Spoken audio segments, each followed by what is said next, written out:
Σας καλωσορίζουμε όλους εδώ στο χώρο του ΩΜΑ. Θέλω να ευχαριστήσω καταρχήν τον κύριο Φερέτη που ήταν η ψυχή αυτής της οργάνωσης.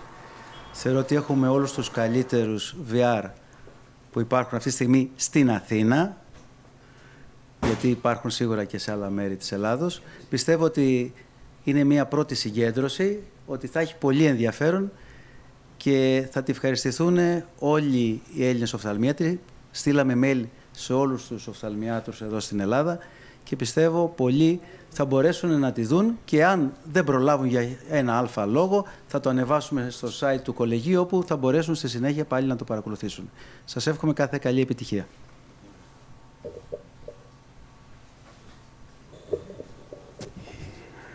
Dear colleagues, good evening from Greece, from Athens, from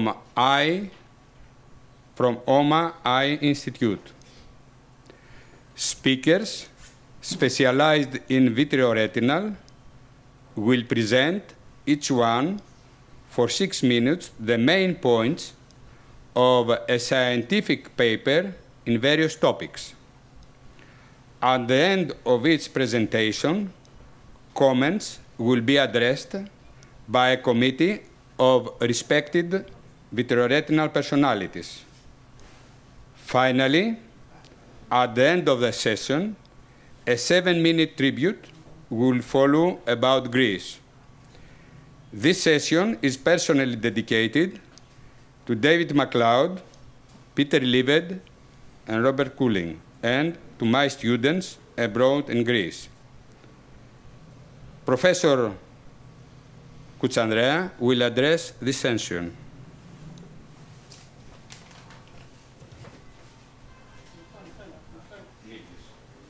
Good afternoon, everybody. Kalispera σας κύριοι. 19 of the most eligible and skillful vitreoretinal surgeons from Athens, Greece, are going to talk about some special issues, vitreoretinal issues.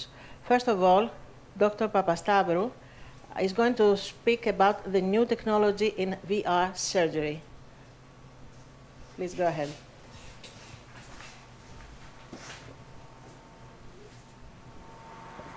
Hello, everyone. Nice to meet everyone as well. I was asked to talk a little bit about the vitreoretinal machines that we have today and what the future is up for us. I have no affiliations and no conflicts of interest for this talk with any of the manufacturers. A little bit of background: in 1972, pars plana vitrectomy was introduced by Machermer by using a 70G single-port machine. Then 1975, we have O'Malley and Hayes using the 3-port 20G system, where it remained the gold standard for 30 years. 2002, we have the 25G system, and then in 2003, Prof. Eckhard endorses the 23-gauge vitrectomy system. Further on, we're now where we are today. Technical aspects of the machines that we all know are the pumps, the Venturi and the peristaltic, where traditionally Venturi is more commonly used. The duty cycle of the machines and of the vitrector is the percentage of time that the port remains open, and that has become very, very important in the latest machines that we have. Then the cut rates. We always talk about the cut rates, and that tends to increase over time for better management of the during the shaving technique. And the endo illumination has gone from halogen to xenon to LED. It's either straight or wide field and so forth. Instrumentation, active aspiration, fluid exchange, air gas exchange, all of these are aspects of the machines that we currently use. So the most common machines, and it's randomly put down, is the following ones: the Alcon, the Dork, the Bausch & Loeb, Stellaris, PC, Ortlieb, Gator, and Synergetics. And I've had the opportunity to use the first 4 of them, and on those I'll be able to comment more. There are obviously older models which are currently discontinued, but obviously they're still being used in various different countries. So starting off with a Constellation machine, which is the most commonly used, in my opinion, today. What I like about this machine is the 75,000 cut rate that is can use the presumed the pressurized infusion, which is always maintains the IOP, the duty cycle control, which has 3 modes, and it helps in every variation during core vitrectomy or shaving. We have automatic instrument recognition, a large amount of accessories from Alcon, and what I don't like, but everybody gets used to these things, is the lack of dual linear control, and it has the 3D to compensate, and lack of ability of adapters to be able to put more instruments for the machine. And obviously, it still remains in xenon illumination, which is actually quite good, but versus LED, which is now used in more newer machines. From DORC, we have the EVA, which it can go up to 8,000 cut rate, and with dual cutting vitrectors go up to 16,000 as per the company. And there's an image there which shows how the dual cutting actually being used. They have various different names for these, and they also have an automatic infusion compensation system, which imitates what the Constellation does. There's this VTI technology, which has faster rise time, vacuum and flow model, which resembles the peristaltic pumps, LED illumination. They have the dual linear control. What I don't like is the inability to connect, again, third-party instrumentation, and it's less sophisticated on their phacoemulsification module. Then we have the Stellaris PC, which has actually been here for quite a while. It's efficient though the cut rate is only up to 5,000. It has a dual linear and a 3D pedal function. It has a color choice of endumulation, can be used nicely with the macular hole and epiretinal membranes, wide angle by default, endoillumination, and the ability to choose instruments from every company. What I don't like is that the endoillumination have sharp edges, cannot be used for scleral indentation. And they also have xenon lighting. Then we go for the OS4, which is a new machine. Again, it tends to resemble all the rest of what the machines are doing now. Very, very new machine, 10,000 cut rate, dual pumps, Venturian peristaltic. And in this machine, what I don't like is a very early model and still has more to give. Then we have this, from the Gator, the Megadron S4. It shows on paper that it's actually up to scratch with all the other machines that we currently use. I personally don't have any experience on that. And the verse of it, which is essentially, it's a very, very nice machine, and it's also quite easy to move around. What the future entails, we need to see whether we can go on highest cut rates, and then we have to completely rethink the whole situation, whether we use pneumatic pumps or piezoelectrically driven probes.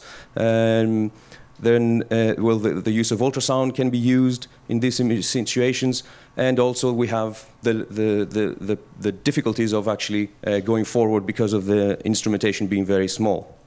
And here it shows a small graph from Mr. Rizzo, and which describes the possibilities that are there for the future.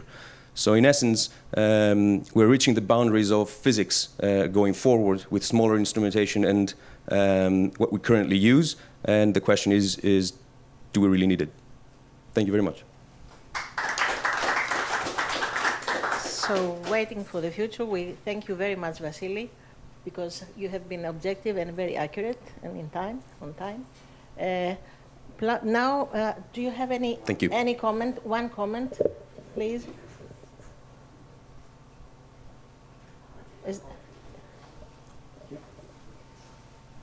So, Vangelis Manousakis is going to talk about the new intraocular tamponades. Okay, good evening, everybody.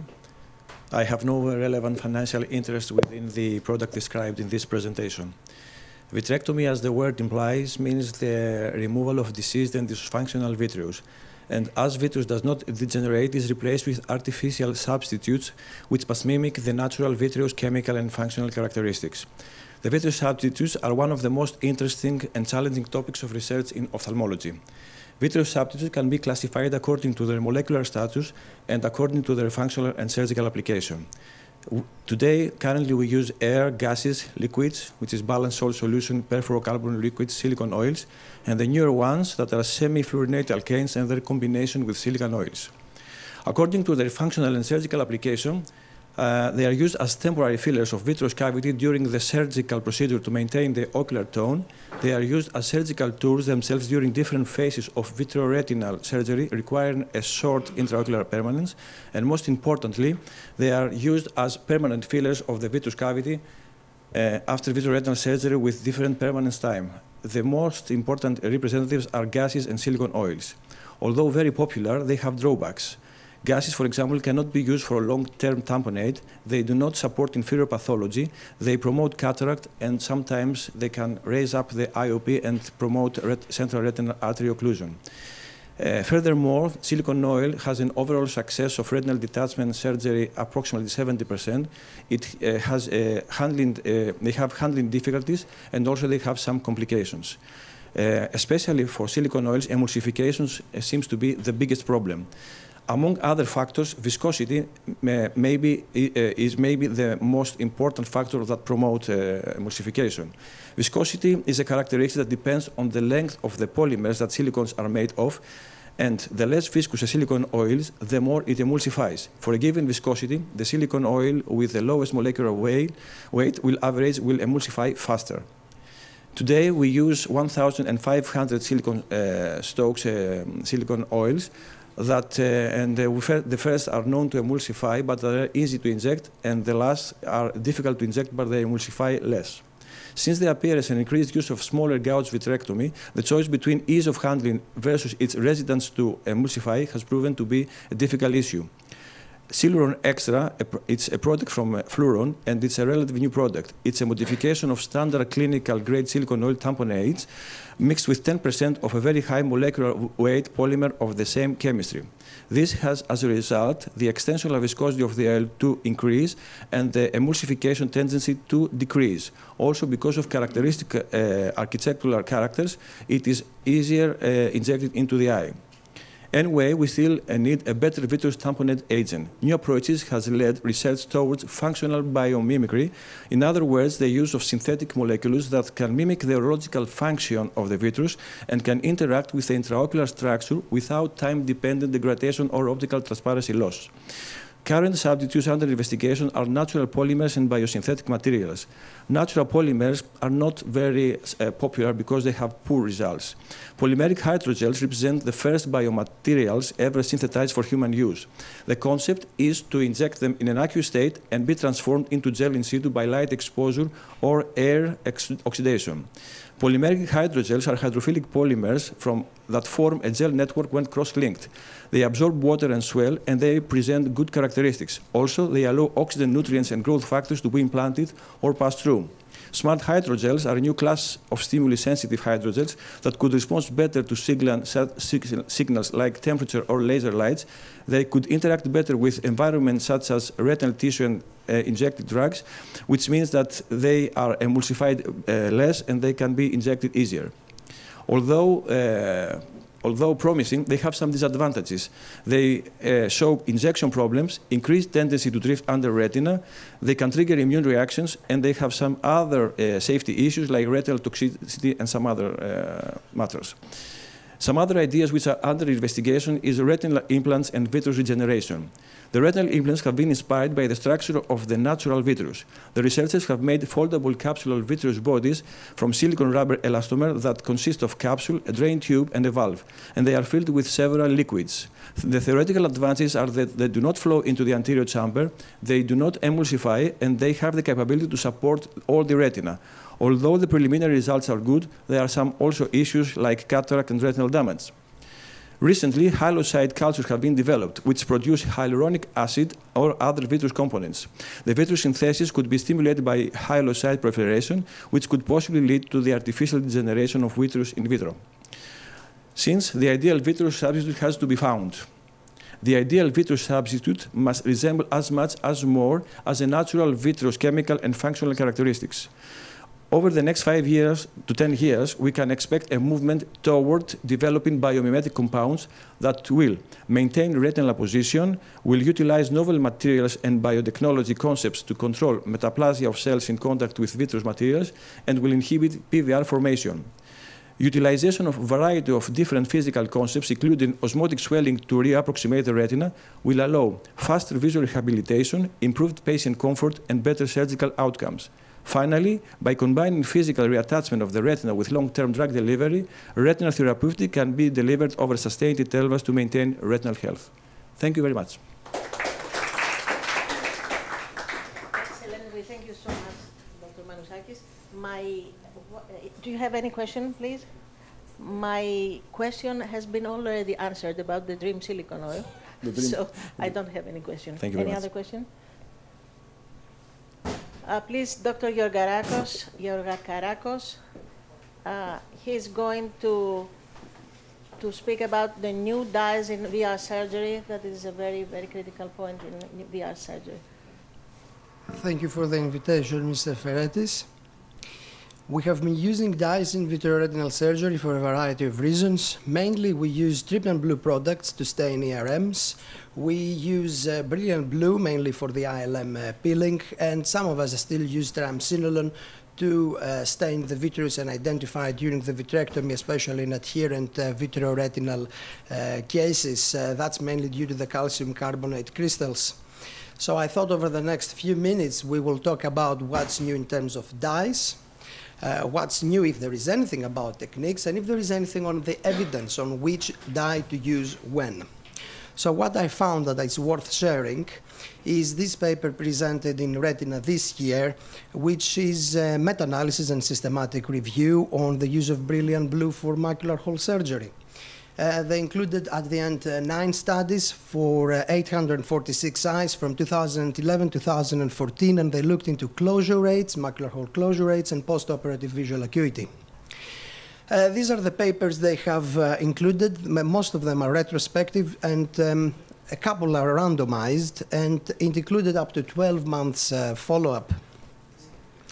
In a snapshot, the results show a comparison for the brilliant blue versus ICG, brilliant blue versus a group of no brilliant blue, other products or no dye.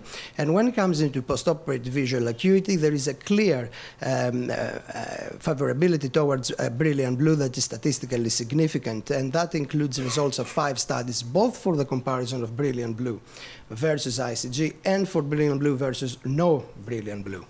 However, when it comes into macular hole closure rates, that is not shown to be statistically significant, so both can achieve a macular hole closure. So why could that be for the visual acuity that seems to be better when you stain the macular hole with brilliant blue? The suggestion is that it's not that it is less cytotoxic, there is no question about it, it's that it stains better. So the surgeons are able to visualize the LM better, peel it better, and achieve a better closure.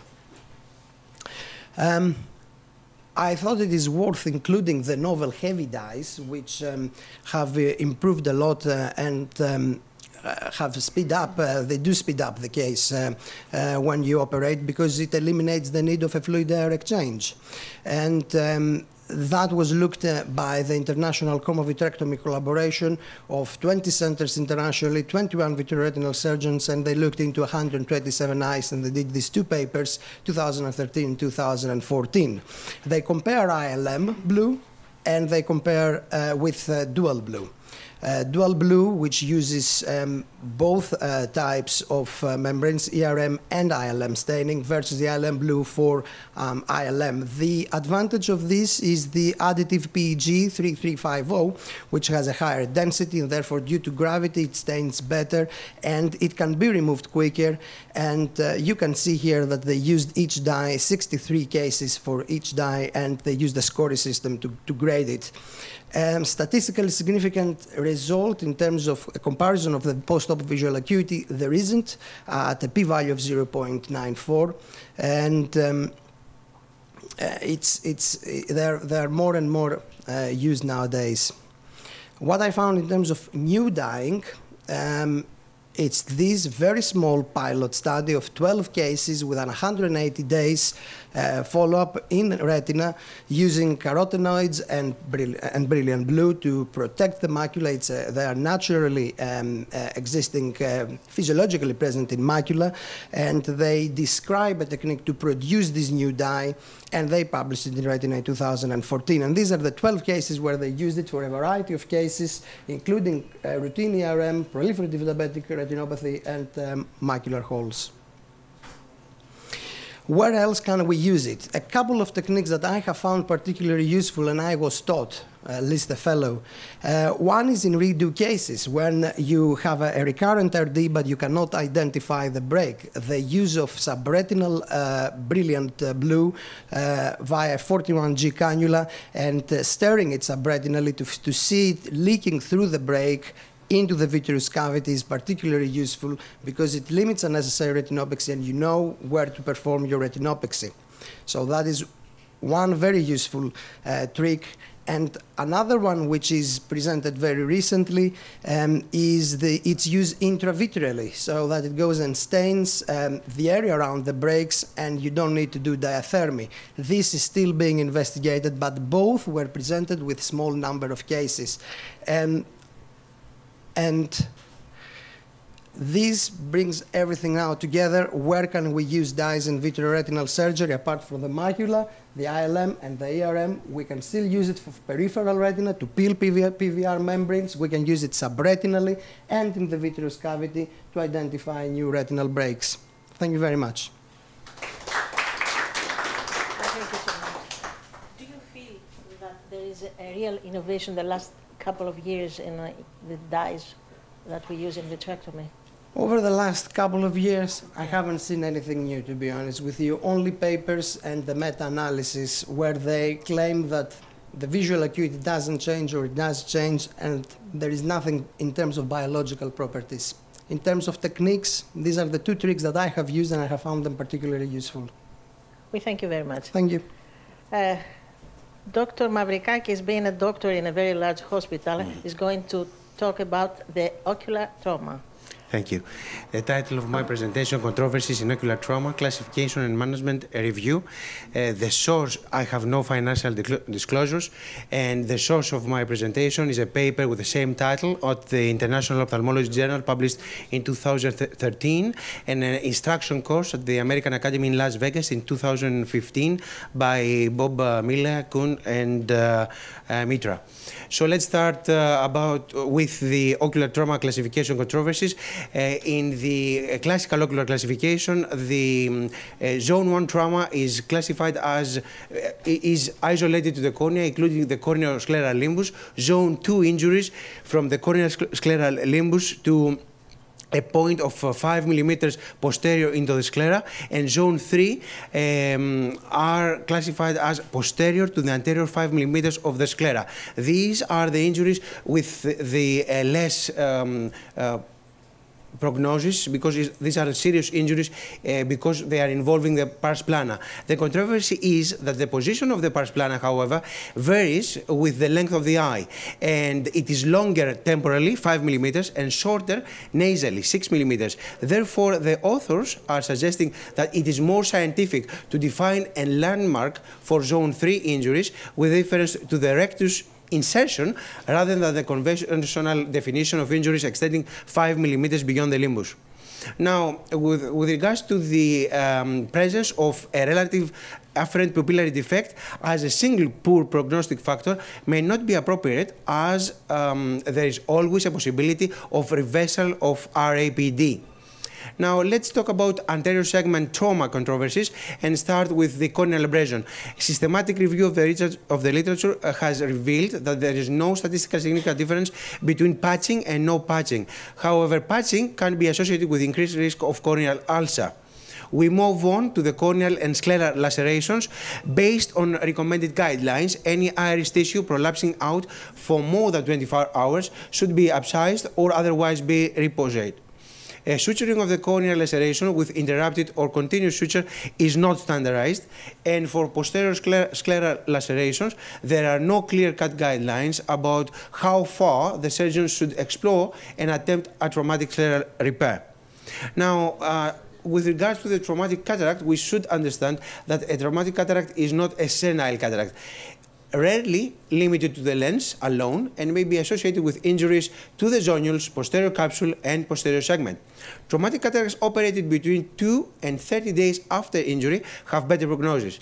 If the anterior capsule is significantly disrupted, the surgeon may be justified in primary cataract extraction with or without intraocular lens placement. But in eyes with intact anterior capsule, second sitting cataract extraction should be the best and safest approach. Now, let's move to the posterior segment trauma controversies, and one of the major controversies is the timing for vitrectomy. Studies so far today are inconclusive with respect to the benefit of early or delayed vitrectomy. A prospective clinical trial seems very unlikely due to the nature of the problem. However, the basic recommendations are generally perform vitrectomy 7 to 14 days post open globe injury because of 3 reasons: less uveal congestion and hemorrhage, greater chance of posterior vitreous separation, thus making the vitrectomy easier and reducing the risk of iatrogenic breaks, and resolution of subretinal or choroidal hemorrhage if present initially. Now, with regards to the prophylactic cryotherapy, cryotherapy is generally not recommended for scleral lacellations, and actually it may be more harmful than beneficial. With regards to prophylactic scleral buckle, still not known as to whether or not a prophylactic scleral buckle truly decreases the risk of subsequent retinal detachment. However, the general recommendations are rarely place a prophylactic scleral buckle at the time or initial repair of an open globe injury. Will occasionally place a prophylactic scleral buckle at the time of the vitrectomy when a previous scleral laceration extends posterior to the ora serrata and the peripheral retina cannot be visualized. Now, with regards to the prophylactic antibiotics, a selection of intravitreal antibiotics for prophylaxis should be guided by the known prevalence and virulence of infectious pathogens. However, general recommendations for intravitreal antibiotics include vancomycin 1 mg along with ceftazidime 2.25 mg. The general recommendations are will only use intravitreal antibiotics in the setting of a high risk of endophthalmitis, and this is when there is organic matter contamination, and will generally employ a 5 to 7 days course of oral 4th generation fluoroquinolones such as moxifloxacin, which has very good eye penetrance. With regards to the concurrent intraocular lens implantation, placement of intraocular lens at the time of primary surgical repair is feasible, though cases must be carefully selected. The general recommendation is do not employ an intraocular lens at the time of an open globe injury repair unless damage is limited and risk of infection low. Finally, for the management of traumatized eyes with no perception of light, always consider repair of an open globe injury unless the ocular contents are so badly disrupted that reconstruction is not possible. So the general recommendations are primary closure should be possible if vision LP or better is recovered. In majority of the cases, better reconstruction will be recommended, but if NLP remains, then options should include no further surgery or enucleation. And always the risk of sympathetic hypophthalmia to the other eye should be discussed. Thank you so much for your attention. Thank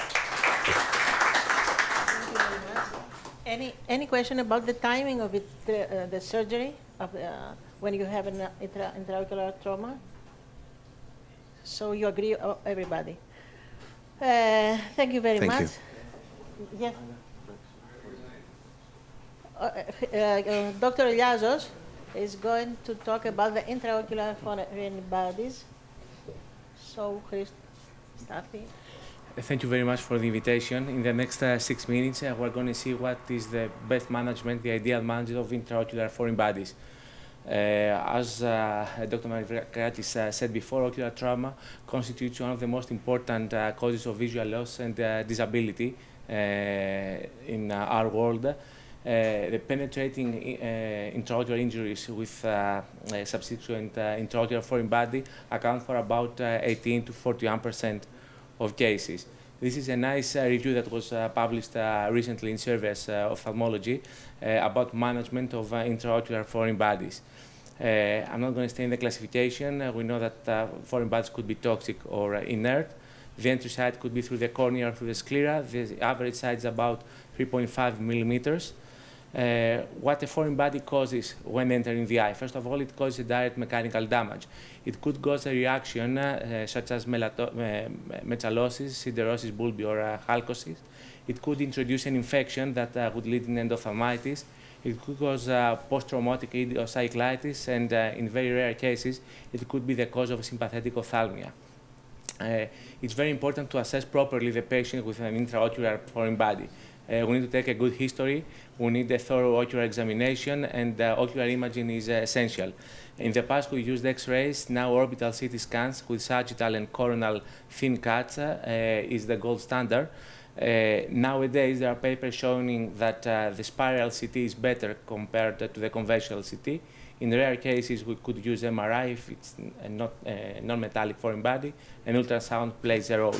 The advantage of a spiral CT scan is that the multiplanar reconstruction enables an accurate assessment of the intraocular metallic, stone, or glass foreign body. It decreases the examination time. It provokes less radiation exposure. We have a better multiplanar reconstruction ability and reduced motion artifacts. The ultrasound is also quite useful in some cases of intraocular foreign bodies. It gives us a real-time imaging, high-resolution pictures.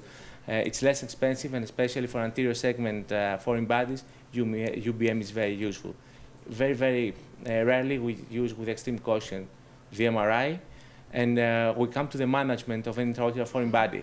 It is still controversial whether we should or should not give prophylactically intravitreal and systemic antibiotics. Most papers suggest that it's beneficial. The globe repair and the foreign body should be removed as soon as possible. This decreases the risk of endophthalmitis, the risk of PVR, and it's a single procedure for the patient.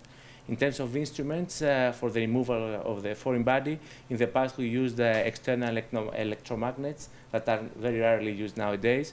Forceps and type of busted forceps are now used, and of course magnets are also another option. Pars plana vitrectomy is the gold standard approach as part of the procedure for the removal of the foreign body. It gives us the ability to visualize the foreign body directly. We have the opportunity to remove media opacities, hemorrhages, and cataract as well. It increases the clearance of mediators of inflammation, and so it reduces the risk of endophthalmitis. And of course, we can also apply intravitreal antibiotics. The extraction strategy is based on the size and the composition of the foreign body. Metallic and ferromagnetic intraocular foreign bodies with a size of less than 0.1 millimeters could be removed with a magnet. Small non-ferrous foreign bodies could be extracted either with a cutter or with a forceps. Medium-sized foreign bodies between 1 and 3 millimeters are normally removed with active compression forceps or a busted forceps. And large foreign bodies that cannot be grasped with a forceps, we could use the diamond-coated forceps because we have a better grasping ability. Technology nowadays helps us to deal with cases with opaque corneas. Temporary keratoprosthesis followed by a corneal graft was the normal approach over the past few years. Nowadays, we have the opportunity to perform an endoscopic vitrectomy, which allows us to go through the opaque media. What are the major postoperative complications in such cases? Endophthalmitis with a risk between 2.1 and 17%. Risk factors: retained intraocular foreign bodies of organic materials, delayed removal, contaminated wood, and intraocular lens implantation. The management, as Mr. Margrifakis said before, we need to take a culture. We apply intravitreal antibiotics, and in some cases, systemic antibiotics, mainly quinolones. However, the prophylactic use of systemic antibiotics is still controversial if no signs of endophthalmitis are present. The rate of postoperative retinal detachment again varies between 6 and 40%. Endophthalmitis and large foreign bodies are the major risk factors. PVR, again, has to do with the size of the intraocular foreign body and the number of breaks. And sympathetic ophthalmitis is very, very rare.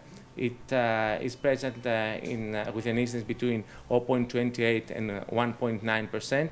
It has to be managed with systemic immunosuppressive therapy. Anterior segment complications have already been discussed. Siderosis and chalcosis are also complications of retained intraocular metallic foreign bodies. Prognostic risk factors, the size of intraocular foreign body. Smaller foreign bodies have a better prognosis. The presenting visual acuity, the better the presenting visual acuity, the better the prognosis. And this is the ocular trauma score that was recently introduced and gives us an impression of the prognosis. The higher the score, the better the prognosis. We see the better the vision, the higher the score. Rupture of the globe, endophthalmitis, perforating injury, retinal detachment reduce the score and give a worse prognosis. Thank you very much.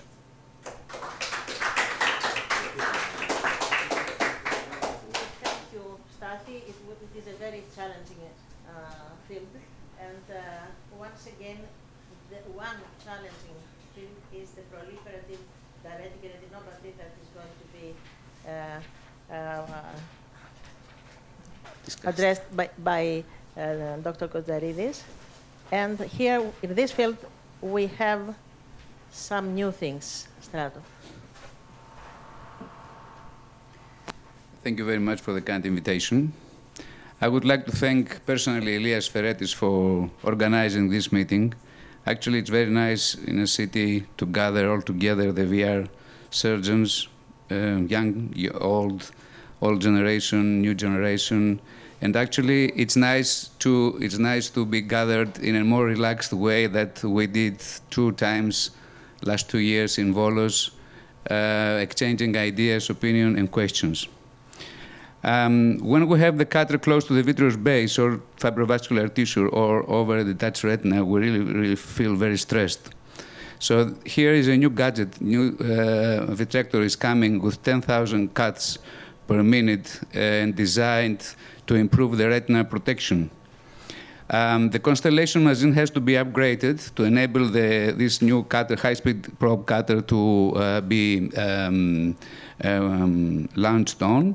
And here you can see the advantages to the new vitrector versus to the lower cutting speed rate tip. First of all, the higher the cut rate reduces the traction. Second, enables a greater surgeon control through a smaller sphere of influences, and also allows greater access to tissue planes because of the special end of the tip, and also reduces the resistance to flow by taking small size of bites. Here's the new design. You see, first of all, it's the size, the way of edging the cutter, which is tilted, so you can approach the retina more close, and this applies to all 3 sizes of the vitrectors. You can see here how close you can get. Here is the one that we use now, and with the new beveled cutter, we decreased the distance to half. So in an axis of in an angle of 60%, 60 degrees, in 23 gauge where the tip is more broader, we have a limitation of the distance up to 60%. In 25 gauge, this distance goes down to 50%, and in 27, where the tip is smaller, the distance decreases up to 44%. So what are the advantages? We have better PVD creation because we go closer to the vice ring, and we can aspirate more easy and more strong to the tissue. Second, if we go closer to the retina, we can aspirate the hemorrhage easily. And third, and most important, is the delamination. We can do delamination with this kind of cutter now, with beveled cutter, because we reach the level of the plane. I don't want to show you videos because it's not allowed, and just here a little bit of hemorrhage. And thank you very much.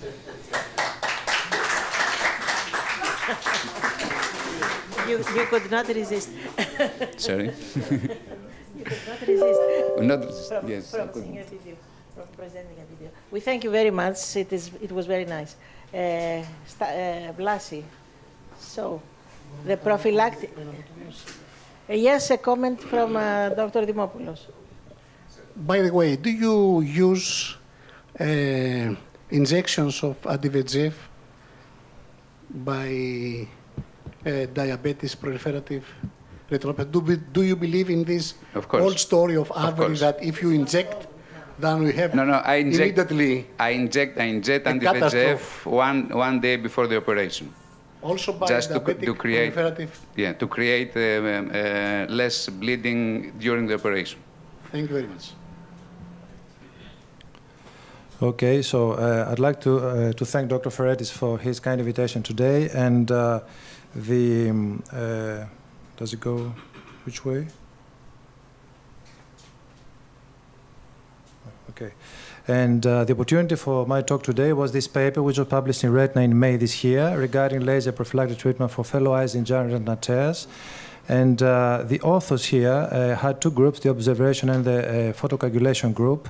And the results, you can see that the incidence of retinal tears and giant retinal tears with macula-on detachment in the observation group was lower, actually, than the photocoagulation group. But it was higher in giant retinal tears with macula-off detachment. And the authors reached the conclusion that prophylactic laser treatment in fellow eye decreased the incidence of giant retinal tears and limits the consequences of diagnosed tears. So that's a bit strange until you go deeper into the paper and you reach the conclusion, and then you see that what they actually mean is that photocoagulation of giant retinal tears decreases overall the number of giant retinal tears while maintains the same number of tears. And also that if you get a detachment from a giant retinal tear, you get it in the periphery and not in the center, so you don't get a macula-off detachment. And further down, they say that they didn't check for a periretinal membrane, but they advise caution that when you do laser, you could get an induction of PVD, retinal detachment, and a periretinal membrane. So you can see that this is a field that is quite confusing. So I would like to try to clear out, if I can, those are some predisposing factors for retinal detachment. The counter is not counting, so I can talk as much as I can. Male gender, vitreoretinopathies, myopia, lattice, sky-C retinal tears, aphakia, pseudophakia, laser, other surgeries, trauma, severe retinitis, acute retinal necrosis, and detachment in the fellow eye. So when do we do prophylactic laser? We do laser when we have a symptomatic tear with vitreous traction. Can we have a tear without vitreous traction? No, because traction creates the tear. So that's a tear that we should laser. Or when we find a dialysis, we could laser it so we don't get a dialysis detachment. If you have a tear or a hole with an operculum, do you do laser? Some people do, some don't. Especially you do if you have an anomalous persistent vitreous adhesion. If you have asymptomatic tears, the literature is not clear about that. Some people do laser, some don't, and those who don't have a long series of eyes that they didn't alter the rate of RD if they didn't do laser to those tears. Holy lattice, you don't generally need to do them. Aphakia, pseudophakia, or just for family history of detachment, you don't need to laser those eyes. You don't need to laser eyes with myopic, who are non-myopic, without detachment history, and without retinal detachment in the fellow eye. You don't need to laser asymptomatic lattice, just degenerative retinoschisis, or just myopia. What happens with prophylactic laser in the fellow eye? If you have a phakic eye with lattice, what do? You could do lattice if the other eye has had detachment surgery. You could do laser, but as long as it's not very extended. If it is going to be extended, it's better to do a 360 laser, not just 200 or less laser. And also depends whether there is a PVD or not. If there is a PVD, then there is a less chance to get a detachment. If there's no PVD, then the chance is high, and then you should consider doing laser. But you should also consider that there is still a low chance of retinal detachment, that tears can still appear in normal retina, that there is a limited efficacy of the laser, and today retinal detachment surgery has a quite high success of over 80%. But having said that, there is always the high, there is always a possibility that you may have a failure of the first surgery. If the patient is not able to see the symptoms, if the patient came for the other eye with a total detachment that he hadn't realized he had a detachment, then it means that the second eye will do the same, so probably it's better to laser that eye. Or if they live in rural areas without access to ophthalmologists, or if they're not going to come for regular checkups, then again you should consider laser those eyes. If you have phakic eyes with retinal tufts, you don't need to do laser. If you have retinal retinoschisis, you should consider laser if the other eye has had a retinal schisis detachment, and if in your schisis you have holes on the outer layer of the eye. If you have phakic eyes with tears, usually people do laser, but there is conflicting data on the literature.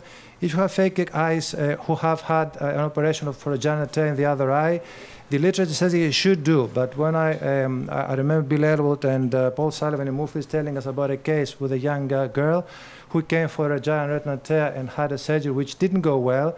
They lasered the other eye prophylactically, and the other eye got on to develop a giant retinal tear detachment, was operated, it didn't go well. So they're not very keen to do that neither. The same thing happened to me as well. Stickler syndrome, yes, is one of the diseases that may have a prophylactic laser. Pseudophakic eyes with lattice, tufts, and schisis, no, you don't need to laser prophylactically. Pseudophakic eyes with tears, yes, because I have two predisposing factors, is pseudophakia and detachment in the other eye. But you should not use it as a prevention before cataract surgery. It doesn't mean, but because there is a history of detachment, I do laser before the cataract to reduce the chance. Pseudophakic eyes with operated giant retinal tears, yes, is the same as with the phakic eyes. What happens with the 360 pseudophakic laser? We can do 360 laser if when we do the detachment we can't find the break, or if we find a break, but according to the link of flow, that break is not causing the detachment. So we suspect that there's another break somewhere else that we can't find. We can do 360 laser if you have bad visibility, pore dilation, lens remnants, posterior capsular opacification, corneal opacities. When you have many tears in all 4 quadrants, it's reasonable. When you have giant retinal tear, when we said, when you have acute retinal necrosis, when you want to combine it with your scleral buckle, and when you want to create a second ora serrata. But you have to realize that there are complications with the 360 laser as well. There's a failure to prevent the detachment because tears can occur posteriorly to your laser, or tears can still occur in a normal retina. You can get epiretinal membranes. Rarely you can get transient iris sphincter palsy or affect accommodation, and if there's a lot of laser you do, you can still get visual field defect. So in conclusion, when do we do prophylactic laser? The 2 cases that we need to do prophylactic laser is when you have symptomatic tears with vitreous obstruction and when you have the fellow eye with the giant retinal tear. All the others are debatable. The doctor must stay up to date according to the literature about what the literature says, because those things change constantly. And the doctor has also to inform very well the patient, not only for the for, but for the cons of the laser, because there exists such things. And also has to use common sense. We don't laser everything we see in our office when examining a retina. Okay. And we should keep what Hippocrates says. First, we should do good to our patient, and second, we should not do harm. Thank you very much for your attention. Thank you, Vlasi. How do you advise a pregnant woman that she's going to deliver soon, and she's a myope according to her lesions? It depends. If it's just myopia without any lesion, she doesn't do anything. If I find any lesion like a tear or hole, I laser it. So, okay. like a normal like person. A normal person, yeah. Oh, well, no, cesarean no. She's going if to deliver laser, normally okay. and yes, not normally, C-section. Yes, yes. Okay. Yes. Quick point about lasering fellow eyes of GRT retinal detachments, because there is a systematic review on that, and the conclusion is basically the whole thing is very inconclusive. Right. So maybe doing laser in cases where there is no PVD can create an area where when the PVD develops, you can get a giant retinal tear at the edge of the laser. So basically, that's the main reason that, for instance, at Moorfields, nobody would laser a fellow eye of a GRT retinal detachment. I don't know what you do. If you do laser. No, I did that, and the same happened to me. I had a giant retinal tear. I did the first surgery, went fine. So I said, since they do laser, let's laser the other eye. I lasered the other eye. 2 weeks later, had a detachment, not with the giant retinal tear, with a big tear, but not giant retinal tear. So I don't do it anymore because one more.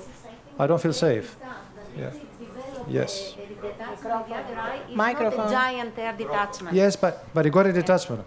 Nevertheless, he had a detachment, so he has to be treated for a detachment, yes. And so, taking further to what Petros said, Louisa Wickham's paper with Bill Elwood on to do prophylactic laser in general retinal tears, said it's impossible to know because you need to recruit more than 600 patients. Huge amount of patients, yeah. And it is practically impossible to find that. Yeah, so it's just something that you have to decide yourself, really. We thank you. Alexandros Charonis is going to talk about the proliferative vitreoretinopathy. Hello. Yeah, it's been. Thank you very much for the kind invitation. So proliferative vitreoretinopathy, what's new? Where are we? 2016. And remember, it's 40 years since the original description of what PVR is. So where are we right now? We're absolutely nowhere. Absolutely nowhere. This is a landscape in the mist. Actually there.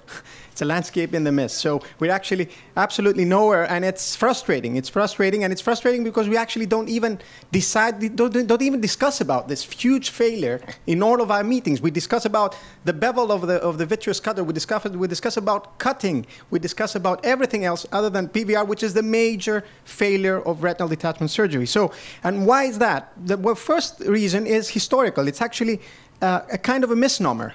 When the committee of the Retina Society decided to coin the term PVR, proliferative vitreoretinopathy, they actually, what they indicate is that there's a major, one of the major issues is cellular proliferation. So it's all about cells proliferating in the vitreous.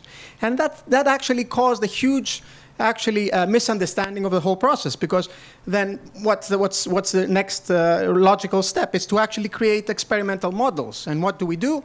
We inject cells in the vitreous cavity, and we get what we call an animal model of PVR. But again, these animal models have problems. And needless to say, we have so many animal models that show that our treatments work fine, and immediately when they do the same treatments in humans, they absolutely do nothing. So what's happening is that actually our animal models probably don't work well, because they're based in this idea that it's all about cellular proliferation in the vitreous. And we'll see, we'll have to revisit this. So our models are dependent on type of cells that are injected. One very known model is injecting dermal fibroblasts, and it makes sense to inject fibroblasts because we find fibroblasts on the PVR membranes. But these fibroblasts are not fibroblasts. They are RPE cells that have been transdifferentiated into fibroblasts. So needless to say, how can I know that actually these dermal fibroblasts are the same cells and actually have the same pathogenic capacity? We don't know that, okay? And we don't know what the role of the RPE and the macrophages are. So all these models are dependent on type of cells that are injected, and really probably they're not the same as true human PVR. And also we have to keep in mind that these animal models are totally different. The retina is not the same. The vascular distribution, the vascular pattern is not the same between rabbits and humans. We all know that. And if we talk about extracellular signaling and vascular pathways, we have a different vascular pattern between animals and humans. And that's actually very important, is we also have a different distribution of glial cells. Different distribution of glial cells in the retina. It's a completely different situation between the rabbit retina and the human retina, and this is actually very important. So new insights on pathogenesis. The initial PVR events are no different to retinal detachment tissue repair and are no different to any CNS trauma. So we have outer retinal ischemia, separation from the choroidal perfusion, we have apoptosis, and we have glial hypertrophy. And this is a huge, very critical element and comes very early on and actually can explain vision loss even in MAC-on detachments. And then we have inflammation, okay? We have all the inflammatory pathways and an exaggerated inflammation, an amplified response that constitutes what we call PVR. And then we have the RPE EMT, the transition to mesenchymal cells, and we have the formation of membranes. So cell proliferation and extracellular matrix formation is a late epiphenomenon of the PVR process. And what about our risk factors? Because when we design a clinical trial, we need to actually concentrate, as very well shown, we need to concentrate on actually high-risk patients. So we all know about the clinical factors. What are the clinical high-risk characteristics, right? Hemorrhage, okay? Uveitis, hypotony. Okay, huge retinal tears. These are all risk factors. Again, they do not have sufficient predictive power to identify high-risk PVR patients. So we cannot only concentrate on these high-risk clinical characteristics in order to design an effective clinical trial. They do not have external validation, so we need to add genetic and biochemical biomarkers to sufficiently have a predictive power to know from the get-go who is going to develop PVR. So genetics of PVR is something that's very hot right now.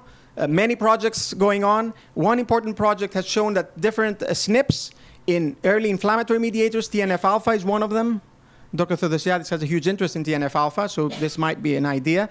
Also, the TGF-beta pathway is also important, and also some SNPs that are related to the apoptosis pathway. So definitely there is a genetic predisposition to this trauma, okay?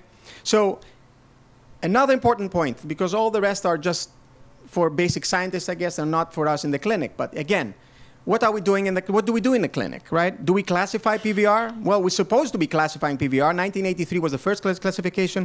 1989 was the second classification. 1991, which based on the silicon oil study, 1991 is the revisited, the last classification that we have. So it's about, what, 25 years since we had the last classification.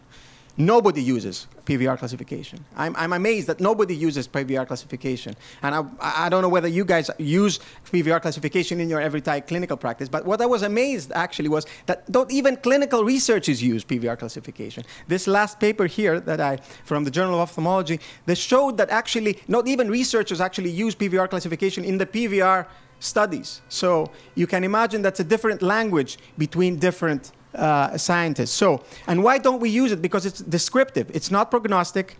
There's no information on disease activity, which is also important. There's a disease activation in time. And there's really no information on intraretinal PVR. And intraretinal PVR, we all know, is a huge aspect of PVR. So new treatment paradigms, of course, combination strategies. There's a huge shift from cellular proliferation to cytokines and pathways. There's a huge interest in the PDGF inhibition. Obviously, you know, for Vista, and there's huge, the platelet-derived growth factor is involved in the fibrotic pathway. The problem is that in PVR, there's no direct activation of the PDGF receptor. There's an indirect activation. So Vista should not, at least in theory, work directly for PVR. But if you actually combine Vista with something that's against the reactive oxygen species, as is N-acetylcysteine, they have animal models that have shown some effect. And neuroprotection, of course, is huge, not only for PVR, but in general in our retinal detachment surgery. So we need to think beyond cell proliferation. We need to think about immunomodulation and genetics when we treat PVR. So at least we have some aspects, some horizons, and we can reach somewhere. Hopefully in 40 years from now, we'll have true treatment and prevention of PVR. Thank you very much. It was a very nice presentation. Thank you very much. Of course, it is disappointing that you posed in 40 years the solution. Dr. Theodosiadis, please.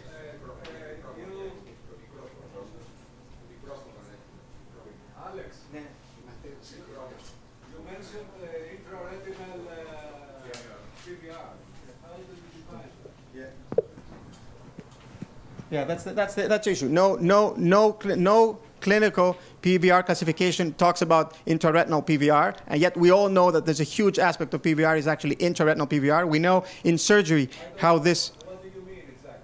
I mean retinal stiffening, intraretinal stiffening. Without when you actually there's no subretinal membrane, there's no epiretinal membrane, but the retina itself is stiffened. And this actually has been shown in histology. This is actually very early on. We have, and has to do probably with Miller cells and glial cells proliferating and in the retina itself. So this is a huge aspect of PVR, and it's not mentioned. So when you have a very severe intraretinal PVR, these patients have, from the get-go, probably need to be actually excluded from any treatment, prophylactic treatment, for example. And that's the whole idea. So again, these are ideas, food for thought, to look into the future of PVR management. So I don't know if you have read something new, but about you mean you have intraretinal inflammation? Yeah, inflammatory reaction. Huh? Yeah, and is this the same pathway with retinal detachment, as we all know that yes. after retinal detachment we have? Yes. Is it the same? Same cells? The pathway is the same. Or we have transformation of the cells? The pathway is exactly the same. The first events are exactly the same. At some point, there's a critical aspect. There's a switch towards exaggerated or amplified inflammatory response.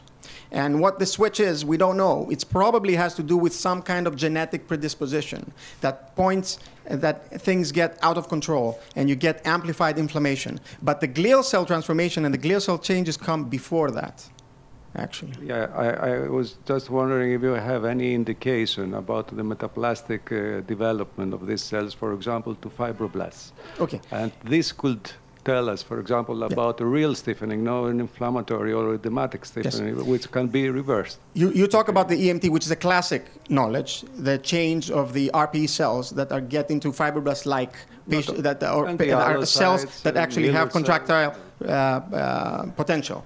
This comes late.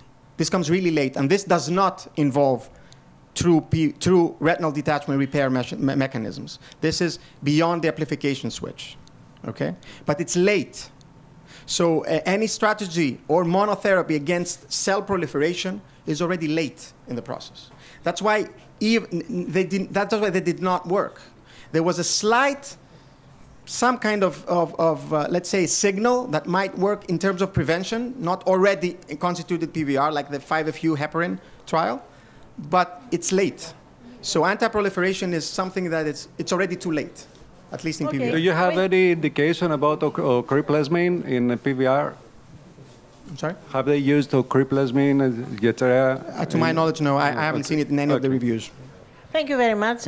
Professor Theodosiadis is going to speak about vitreomacular traction syndrome. I would also like to thank you for the invitation. Dear colleagues, posterior vitreous detachment is a frequent sequence of aging. PVD can become pathologic when you have vitreous liquefaction without vitreomacular weakening. VMA and VMT involve posterior vitreous attachment to the macula. In the recent classification, vitreomacular adhesion does not disturb the macular contour and is usually asymptomatic. On the contrary, the vitreomacular traction causes anatomical disturbances in the macular area, and it's usually symptomatic, and it may be associated with cystoid macular edema, epiretinal membrane, or macular hole. Up to 2013, observation and pars plana vitrectomy were the treatment alternatives for patients with VMT or macular hole. In a paper published by our group, we found that 26% of eyes with VMT presented spontaneous resolution in a period of almost 2 years. According to our hypothesis, the force F,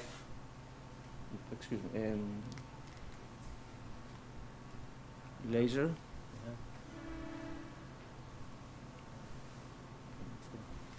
the force F, the force F applied from the vitreous to the macular surface at the point of adhesion can be resolved in two forces, force Fy and force Fx. The vertical force Fy is equal to the force F multiplied by the sine theta, which is formed by the vitreous and the macular surface.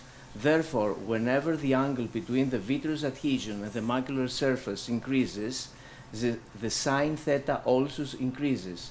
The increase of the angle strengthens the vector force Fy and contributes to the spontaneous vitreous resolution. On the other hand, patients who underwent vitrectomy had the following results. 1/3 of eyes gained 2 Snellen lines, 4.6% presented retinal detachment postoperatively, and 2/3 of phakic eyes developed cataract after pars plana vitrectomy. The take-home message, though, is the following. Earlier intervention decreases permanent visual function loss in patients with VMT.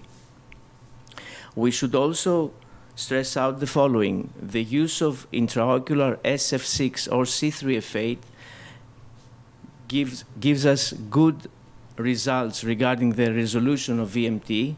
We should bear in mind, though, that the number of patients, the group of patients, is minimal, so further papers and studies have to be carried on. You can see that in the patients with the use of SF6, we had the 55% resolution of VMT, and in patients who used C3F8, the resolution was almost 60%. Ocriplasmin, on the other hand, targets on fibronectin, laminin, and collagen. With a two-step mechanism, this causes vitreoretinal separation and vitreous liquefaction. And in a real-world clinical data, we have a percentage of resolution of the VMT ranging from 34 to 71%. In a recent paper by Hajirali and co-workers, the resolution of the VMT was almost 46% of eyes, and the macular hole closure was up to 33% of eyes. How about safety? It seems that we do have adverse events, but these events are transient. We should emphasize that a VMT diameter of less than 1,500 microns, absence of ERM, phakic lens status, female gender, and patients less than 65 years of age have better positive predictive, better results regarding the VMT resolution. In conclusion, spontaneous resolution of VMT can occur in about 26% of patients. Intravitreal SF6 or C3F8 is a possible option.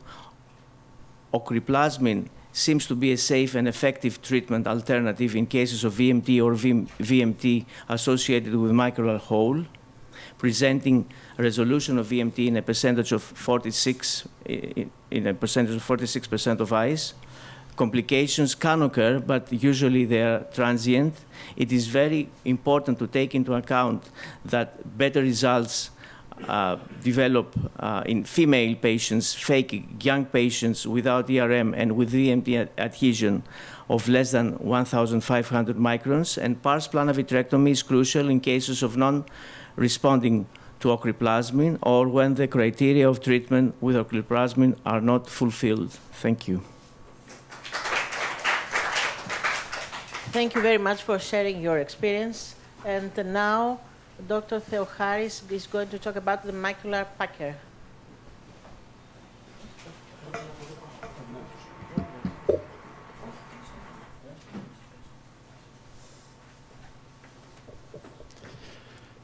Okay, I did a little web surf, and actually I was trying to divide the sectors that I will speak about the periretinal membrane, and I thought I knew it all, but actually I found out that some things were missing from my knowledge. And I knew that, for example, the multimodal diagnosis and postoperative follow-up is very crucial for periretinal membrane patients with three-dimensional OCT and fast OCT and swept source OCT angiography. But I didn't know that autofluorescence, for example, may play a possible role as a predictive factor for postoperative results. I suspected, but I didn't know when I read that the focal non-perfusion of deep retinal capillary plexus in eyes with periretinal membranes is compromised. And I knew that inner retinal defects exist preoperatively in patients with a periretinal membrane. I'm trying all the time to differentiate between attachment, thickening, and traction, especially in concomitant cases that we have concomitant diseases, like age-related macular degeneration, central zeus choroidopathy, and uveitis. And still, I'm not 100% sure to decide what is exactly what, and if any attachment, any proliferation of the vitreoretinal interface participates in the pathogenesis of these concomitant diseases.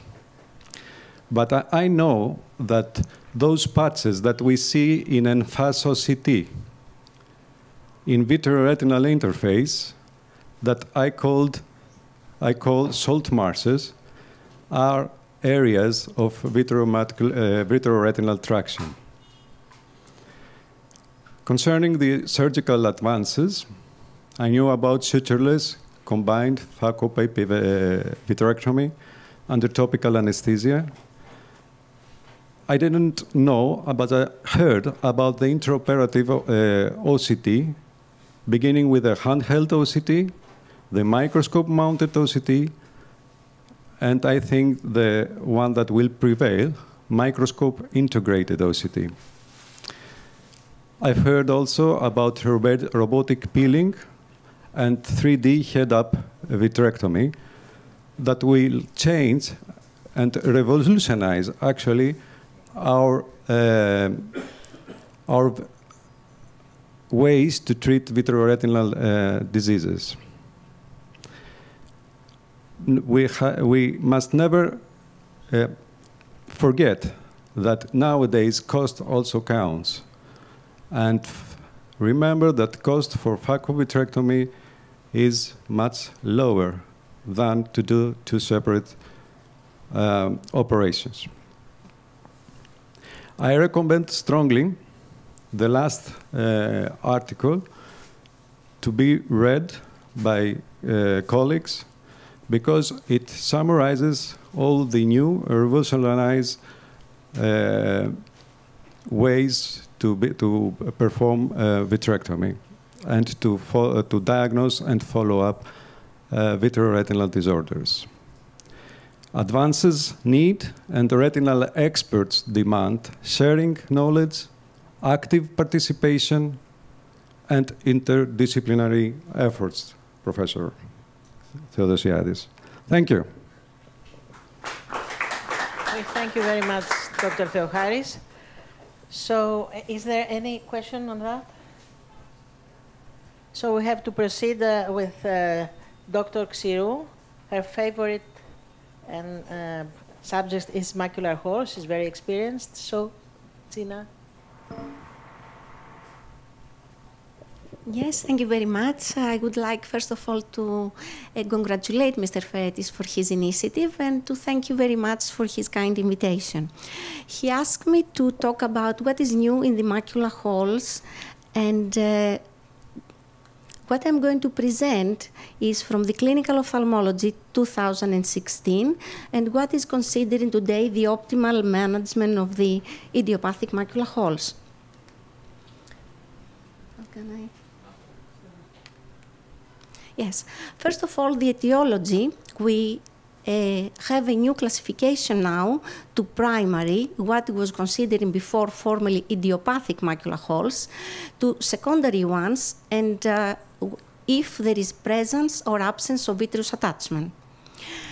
We have a new classification regarding the size of the holes, and it seems now we divide them in small, less than 250 microns, to medium ones between 250 microns and 400 microns, and to large ones more than 400 microns, with or without vitreomacular traction, and to primary or secondary to other conditions. And now is a new reclassification of the macular hole stage 1, and it seems that they are going to review the width of the vitreoretinal attachment, the vitreoretinal interface changes, the shape, the pigment epithelium changes, elevation, and inner and outer retinal changes. Now, regarding how the gas tamponade is acting in order to close the macular hole. It seems that the buoyant force is less important, and we have now the bridging hole theory, the interfacial surface tension, and that the gas tamponade is acting as a surface to allow the glial cell migration. Regarding the posturing, it seems that macular holes less than 400 microns is not so significant to have a face-down posturing after the surgery. Now, regarding the ILM peel size, it seems that most surgeons, they peel about 1 disc diameter, and wider areas are peeled in larger holes. Now the new technique about the inverted ILM flap, it seems that has a lot of favorite between the surgeons. And the foveal spare in ILM peeling for stage 2 macular holes and ILM abrasion with diamond duster. The three key variables and recommendations, which gas, if we have to posture, and ILM peel, is always what is the debate about the macular hole surgery.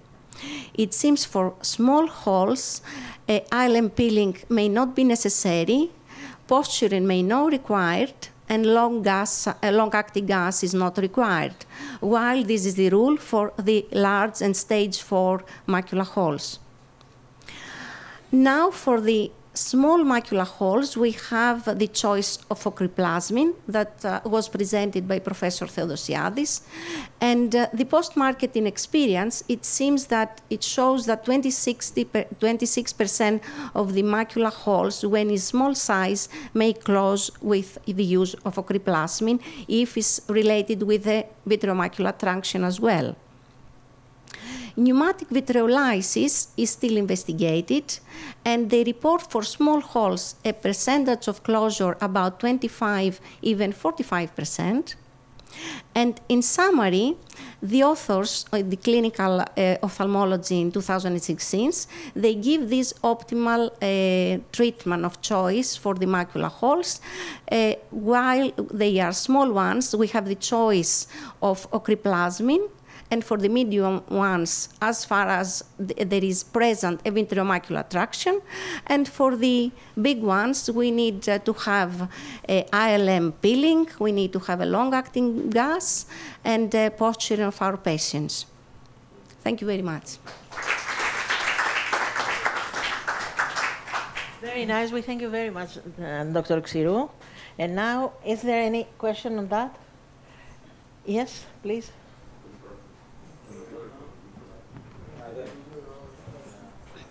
Thank you very much for the presentation. I only wanted to ask maybe a rhetorical question. Even though the studies show what they show, whether about posturing or not, when it's needed or it's not needed, depending on the measurement that we've had from the OCT, how many of us do we actually dare not to say to the patient, even to posture for a day? One. Two. Yes. Yeah. And a question, just two, okay? 2 out of 20. Okay. Do you use ocriplasmin for macular hole treatment? Yes, we've used that as far as is vitreomacular trunction as well. Okay. Who is using and who is the ocriplasmin and who is vitrectomized the small macular holes? Who does vitrectomy to the small macular holes? Yes, small. Who does vitrectomy to the small ones, the very small ones? Everybody? Except for Manoli? Okay, so everybody is doing vitrectomy.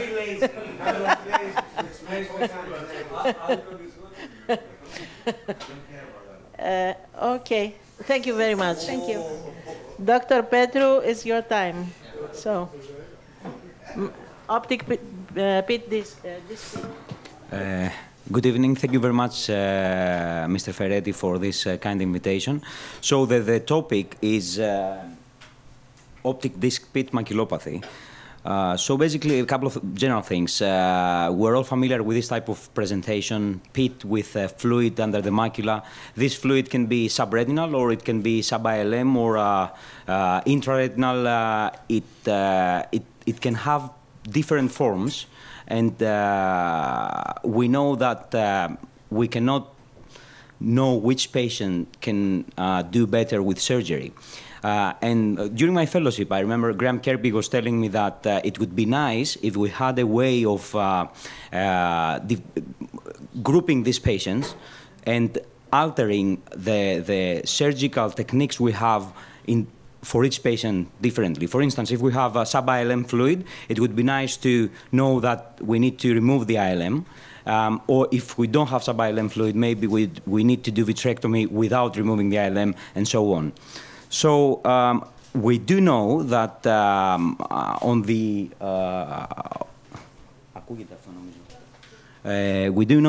OCT we can have fluid in the primarily in the outer layers, moving towards the inner layers, and we can have fluid in the ganglion cell layer or the outer plexiform layer or subretinally, or we can have a combination of subretinal fluid with multi-layered fluids. And so the topic of this presentation is basically using this paper, which is a very big study in the UK, trying to find some sort of quantification of the pre-surgery OCT in order to have some sort of prognostic factors for which to know which patients will do better and which patients will do worse after surgery. So basically this is a retrospective multi-center study. Many centers in the UK were part of it. They used data, 11 years old data, and it was basically a case note review and an OCT review of the pit maculopathy patients.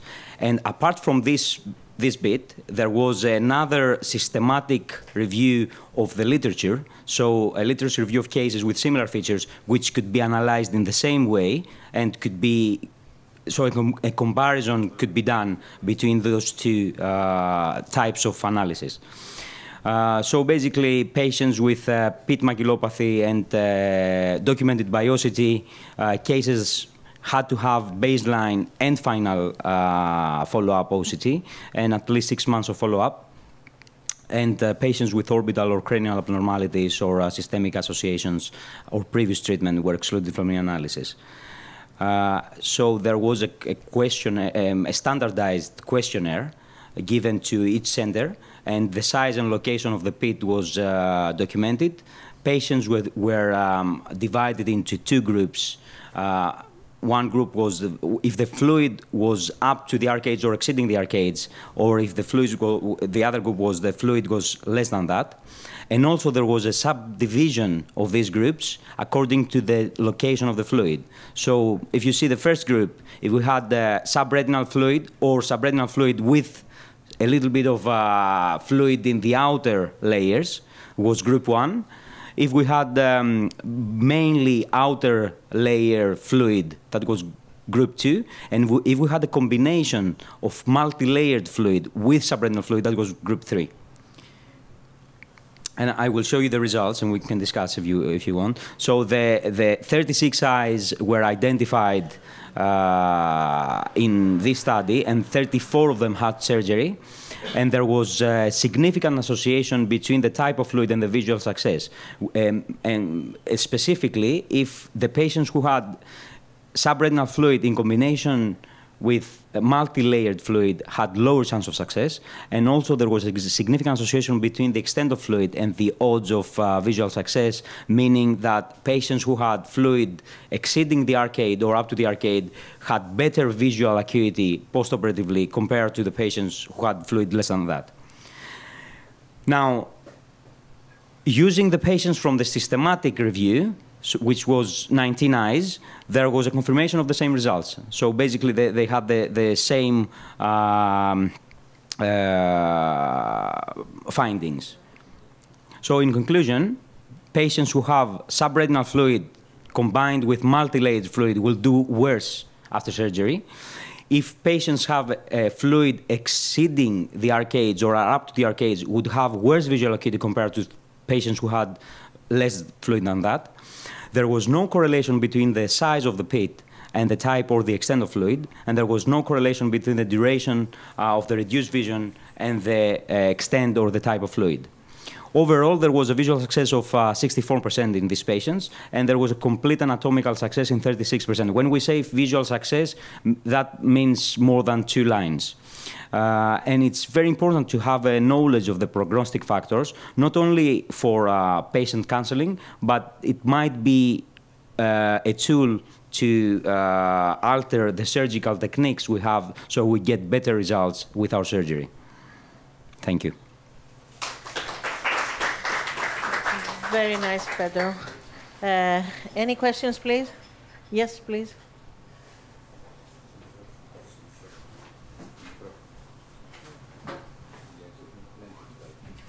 Very nice presentation. Quick question. Those that did not do well, according to the studies, was that due to recurrence of the subretinal or intraretinal fluid, or was it that both of them remained flat, but the ISOS or the photoreceptors were damaged? Both. Pedro, well done for the presentation. Thanks. Very nice, very to the point, and a very good paper. If you have a 7-year-old girl with a group 3, as you put it there, would you do it? This is a good question. I would want to do it. I would know that the results wouldn't be the results we would want, but 7-year-old with this type of very bad maculopathy is like if you don't do anything, it's like leave the patient blind basically for the rest of their life from that eye. Okay. The patients underwent vitrectomy? Yes, vitrectomy gas, some of them laser. Any scleral buckling? No. Okay. What was the timing of surgery after diagnosis? It's variable. I don't remember the exact figures, but I can email you the paper. I cannot remember the exact figures because it's very variable. Some of them would have, I don't remember the mean time. We're talking about days, weeks, or months? I don't remember. Thank you. Nice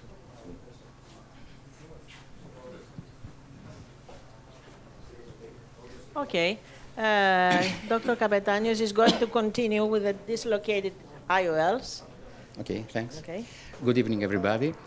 In front of a dislocated IOL, you have several surgical challenges, such as the retrieval of the luxated IOL from the vitreous, the corneal access for its removal. The bigger the corneal trauma, the bigger the astigmatism, and some other issues like the centration and tilting of the IOL, the future stability, and the ability of a special of a dedicated IOL.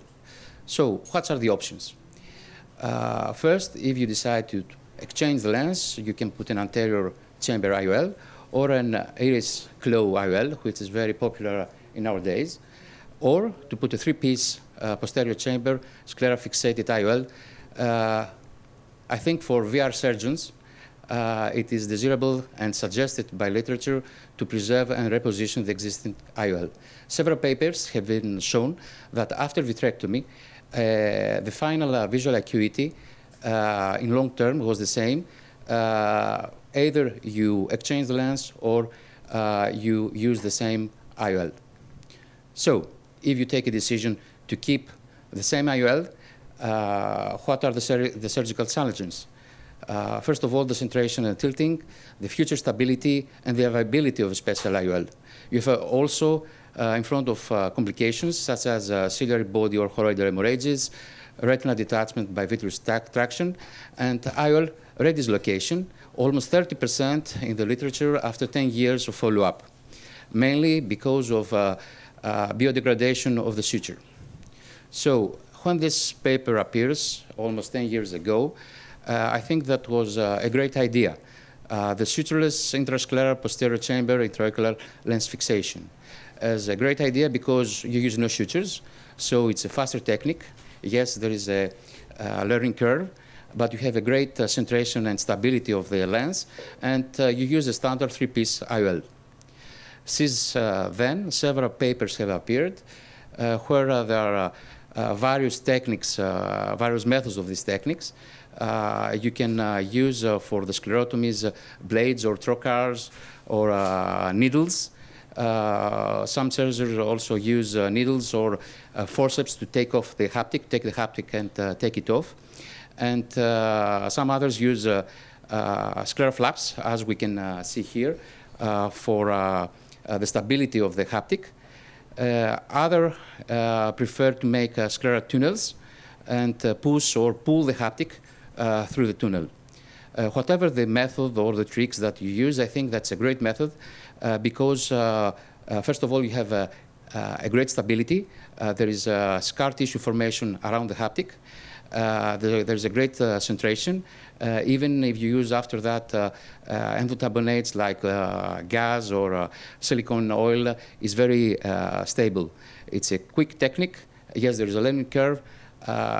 The short-term results have been shown very good results, but I think that most cases and longer follow-up are needed to see if really this method is good or no.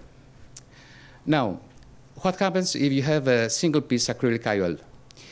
If you take a decision to keep it in the eye, you have to change your strategy because the haptic here is not good. It's not very easy for intrascleral fixation. So there was another technique described also in the past by Hoffman, the scleral fixation without conjunctival dissection. This is also a very elegant, very nice technique where you started doing 2 corner scleral pockets. You make an incision 300 microns in the corner, and after that, with a crescent, you go 2 to 3 millimeters in the sclera. And after that, you make another corner incision in the opposite side. And with the standard Ahmed Moreno technique, you pass 10-0-9-0 Prolen, as described it. The first time in front and the second time behind the haptic. After that, you can retrieve the suture through the corneal's pocket and make the knot into the pocket. So it's a very nice, a very elegant technique. There's no need of conjunctival dissection or scleral cauterization. There's no need to close the wound with a suture, and there's less induced astigmatism. So what is the take-home message? In front of IOL dislocation, first of all, avoid unnecessary trauma to the cornea and to the astigmatism. In existing displaced IOL, balance the risk of IOL exchange. The haptic intrascleral entrapment reduces the commonest complication seen in the scleral supported IOLs. And finally, consider always the passing age. Thank you. Very nice. Most of you have experience in this technique. Do you experience any did you have any bad experience with this after some period of time? You mentioned 30% that they have problem with the suture. With the standard technique, if you make suture for fixating intrasclerally, after that, in almost 10 years, 30% have biodegradation of the suture, and you have a dislocation of the IOL. Yes. Did you have that experience? Strati? Yes. I have tried almost every technique, and I find that this standard technique is not as straightforward as Tassos described before. And also, there are some problems with the haptics sometimes. Yeah. So I think one has to be familiar with almost every technique. I have heard also to this, the Copenhagen Congress, a very elegant new technique procedure about this. And I think one has to know that if we want to exchange a lens, probably in an old patient has to consider also an ACIOL. And also I found the iris claw IOLs to be a quick procedure, and in many cases are a good solution. Yes, in older patients could be a great solution, but in young patients, I would like to ask, have you ever tried the iris sutured lenses? Because if you fish a lens out of the vitreous, and then you can use your light pipe to stabilize the lens and pass this direct Macallan suture from the 2 parts of the edge of the cornea under the iris and tie it through a small incision. I think this is much simpler and sort of effective technique, and it has been, as many as I've done, they had no problems. yes, but have always sutures on the iris, so you can, in long term, have microedema, inflammation. Well, I've done many of those, and some of them, because you talk about complications, the suture went through the iris and the lens dropped with after a few years. It just wears off. The iris tissue wears off. Since you're there, you can just pass the haptics through the sclera. If it's dropped, if it's a 3-piece dropped lens, you can just pull the haptics through a sclera tunnel. Yes, but you have sutures outside there. Oh, no, without sutures. Just scleral fixated. Yeah. Just a scleral pocket, and you pull the haptics through the sclera. It's easier. At the beginning, I was very happy with intrascleral fixation until I have a case that I like to say. It was a very high myopic patient. I have done an intrascleral fixation of the lens, and after, I think, 2 weeks, 3 weeks, one of the haptics retracted and the lens tilted within the vitreous cavity. So after this, I was a bit more conscious and enthusiastic about this. Yes, for this reason, you have... So I have the recommendation not to use this technique probably in high myopic patients. That's my conclusion. I don't think it's only in high myopic patients.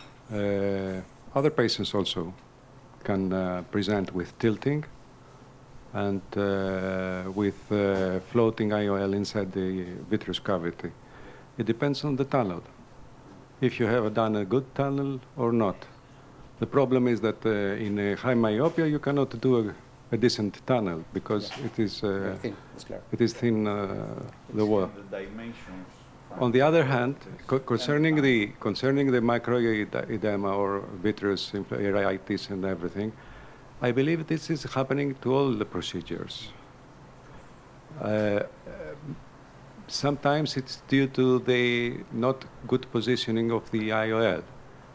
And we have always a contact with the posterior surface of the iris. But also the lack of compartmentalization of the eye. All these factors coexist in every method. So I believe that the scleral tunnel is the most preferable because it is much quicker than the AC, IOL, and everything else. In the other solution, you have to open the cornea, so you have to have a big trauma to the cornea. I will agree with some accounts. I do get very inconsistent patient accounts, especially when you do a scleral fixated, either whether you bury the haptics using trocars via partial sclerostomies, or whether you suture them. The slight tilt gives them various different symptoms. So I went back to what I was taught originally. Do a scleral tunnel, a 7mm scleral tunnel, and put an ACIOL through there, and I never had a problem with the patient, and B, I never had a failing cornea. I think that if somebody is convenient with one method, he has to use this method. Okay. And I think this is why I like vitreoretinal surgery, because everybody has an opinion, and there's no practical study or an RCT to show us which results are better or not. So my experience is limited with regards to a scleral fixated lens. I had very, very good experience with an artisan iris clip lens. Yeah. And yes, you get CMO either way, but we don't really know what causes CMO anyway. So for me, you can go through a limbal incision, so you're not going to cause any kind of astigmatism. 5.5 millimeters, takes 15 minutes to put in, just obviously the time to remove the other one, which is probably going to take longer. But again, it's you know, you have an IOL that might be tilting through the back or dislocated. You will remove it to a certain degree. You can pop it up to the AC, cut it in half, remove it, and then put an AC IOL. So this is why I like it. Everybody has a different opinion, different experience. Thank you very much. So it seems that there is a space for improvement in this particular field. But thank you very much. Dr. Tsichlis is going to talk about the dislocated lenses. So our theme is the removal of the dropped lens, a short introduction to the literature with the known risk factors as they are mentioned, pseudoexfoliation, previous trauma, vitrectomy, or posterior polar cataract. Fortunately, the rate of capsule complications in cataract surgery is decreasing. In a Swedish study, 2011, the authors found in over 600,000 phaco that the incidence decreased from 2.8% to 1.6%. Furthermore, the incidence of phaco-induced dropped lens material also decreased. So the two main issues to discuss is when and how to remove the dropped lens. Actually, there are no guidelines regarding the time of the vitrectomy. My opinion is that the lens has to be removed from vitreous cavity as soon as possible if a vitreoretinal surgeon is available. The benefits are known. We have a low risk of corneal edema, cystoid macular edema, retinal detachment, or intravitreal hemorrhage as well. And of course, the patient undergoes a single surgery. In a few cases with very small lens fragments, the patient can just be observed and treated by steroids. So about the methods of lens removal, I always perform 3-port pars plana vitrectomy. There's some surgeons that they perform 1-port pars plana vitrectomy using a Chandelier light source and anterior chamber irrigation.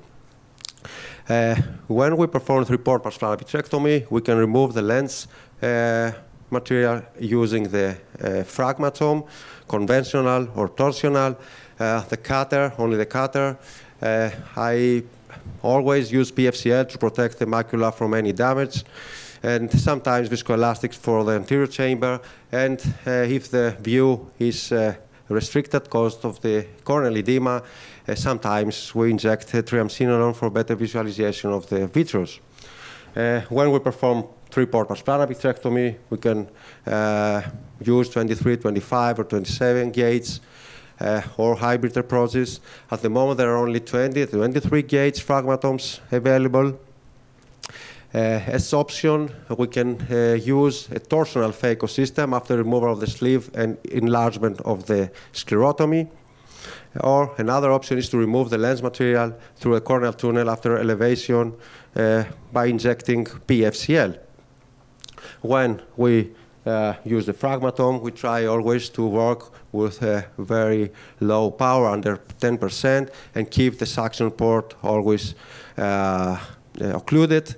The main problem for the construction of high gauge fragmatomes, 25 or 27 gauge fragmatomes, is nor the price or neither the size, but the risk of inducing metallic fragments that they can remain in the vitreous cavity. That's why it's always recommended, also when you use the 23 gauge fragmatome, first to remove the trocar. When we just use the cutter, we try to work with low cut rate and high vacuum. Regarding the IOL implantation, in the same session before the vitrectomy, we are explicit. We do not implant any IOL before the vitrectomy. I don't recommend it. A British study of 2008 showed that about 80% of the IOL that were before already implanted were, at the end of the operation of the vitrectomy, removed or replaced.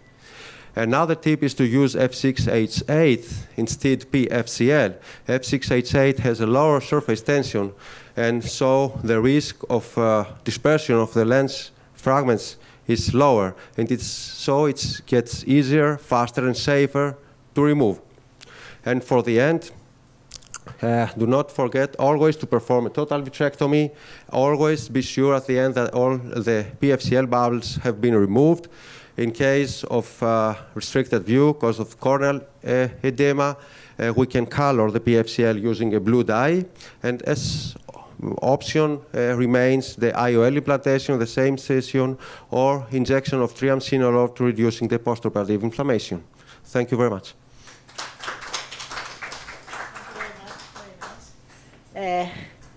Do you advise the cataract surgeons not to implant the IOL if they can? Yes, before the vitrectomy. I think it doesn't have any advantage. What about your policy? Do you mind if you have an IOL inserted before doing the vitrectomy? I prefer having yes. This is what I prefer also. Why not? If they know how to do it, why not? Yes. Okay. Any other opinion? I think it has to do about the time of the surgery. If the surgery is going to be the same day, then I prefer it's better to exactly stop the resident or whatever do the procedure. We don't have any residents. Probably put a suture and leave the eye to complete the procedure as is better, because otherwise, you can have a cloudy cornea and hazy view, and it's a problem.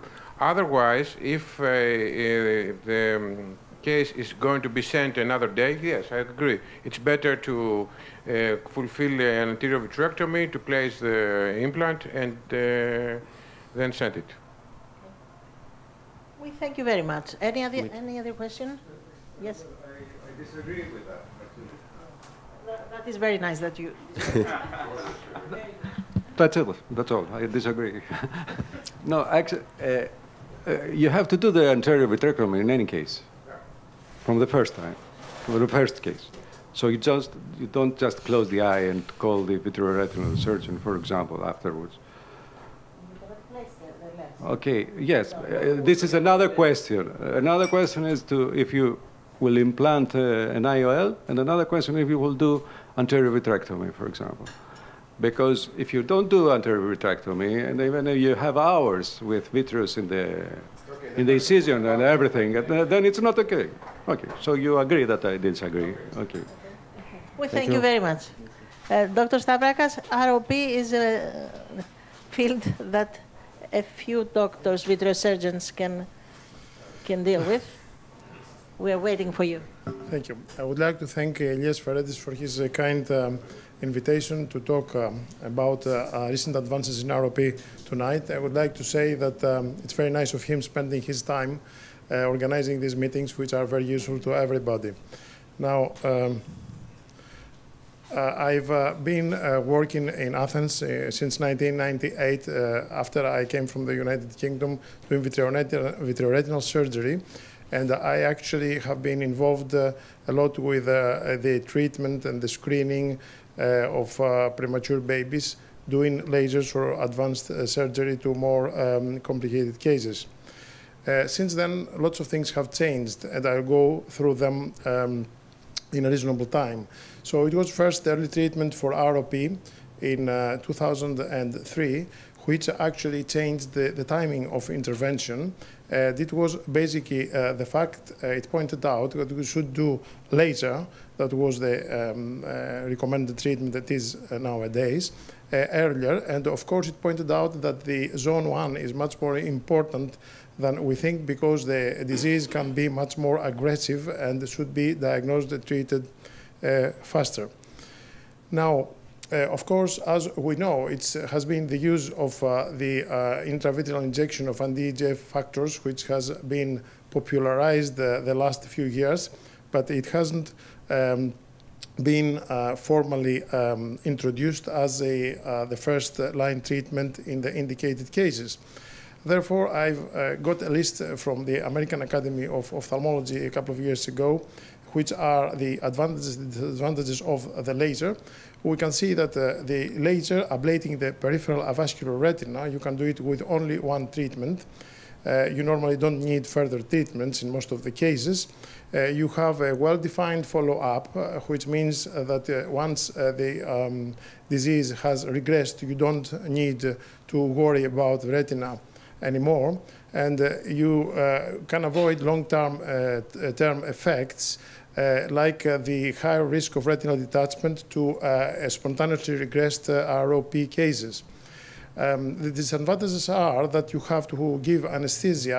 Either this is a neonatal intensive care unit or it is in the operating theater, which is, of course, has its risks for this small size neonates. Of course, it has to be done by a skilled surgeon because it's not easy at all to cover the whole avascular retina, which is a prerequisite to have to maximize your success. And of course, giving extensive ablation, especially for the posterior cases, it can have some bearing either to the future visual fields or to even give you cases like anterior segment ischemia. Now, if you go to the anti-VEGF treatment, the advantages are that it's easier and quicker. It has a rapid response. You can see a response the next day compared to the laser, which will take a few days. And possibly you may have better visual fields. Despite of the distraction of the laser, the visual fields we see later are not that bad. And they give definitely less myopia. The disadvantages, though, are the ones that they haven't formalized this treatment, is that you give late vascularization, which means that these babies have to be followed up later. And when the babies become bigger, then it's much more difficult to examine them in the outpatients, and you have probably to anesthetize them for examination. So it can have recurrence, and it has definitely more follow-up. We don't know the systemic side effects because the VEGF is a factor that gets involved with several parts of the development of the body, including the central nervous system. And therefore, the long-term effects are the ones that we can't know. Of course, we don't know yet the optimal anti-VEGF which we can use and which is the dose. And of course can be other complications since we are involved with the inside of the eye, like endophthalmitis or damage to the lens, which is, occupies much bigger space in the neonate compared to the adult. I would like really to mention this paper, which was out recently, about 3 years ago. It is related not to the treatment of ROP, but to the prevention of the detrimental effects of ROP. The objective of the paper was to evaluate the safety and efficacy of oral propranolol administration in preterm newborns which were affected by early phase of retinopathy of prematurity. The idea of that paper was because, as we know, there are in the ROP pathogenesis two distinct phases. The first phase after birth, which is the first 4 to 6 weeks of life, which is the hyperoxia phase, because the premature babies breathe or they are have oxygen administered to face their systemic problems. And so you have a delayed regression of the fetal vasculature and delayed vascularization of the peripheral retina. Then in the phase 2, which is after this interval, there is the hypoxia stage, where there are no perfused the non-perfused peripheral retina releases the VEGF and stimulates the neovascularization, which can cause the ROP next stages. So it has been stressed and emphasis has shifted to therapies that could target components of this angiogenesis cascade of the phase 2. So why did they choose propranolol for that?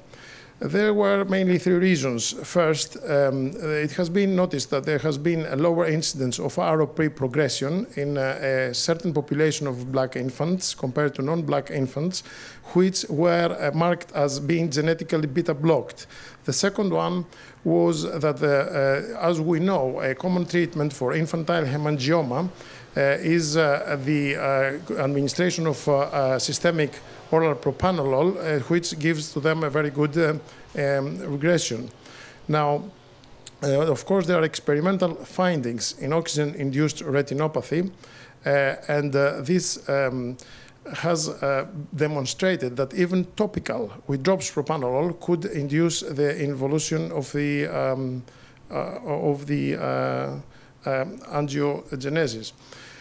Now, this study had 52 preterm newborns, which were separated in 2 groups, and they had administered 0.5 mainly milligrams per kilogram every 6 hours, and they were observed over time.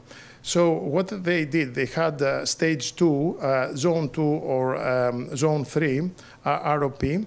And of course, their systemic variables were monitored so as to see if there were any systemic effects from the administration of propranolol. So the end result, which was the number of laser treatments, number of Avastin injections, and the incidence of retinal detachments were evaluated. And the result was that we have definitely a relative reduction of the risk, which for the retinal detachment progression to stage 4 was 100%, and for the others was pretty significant.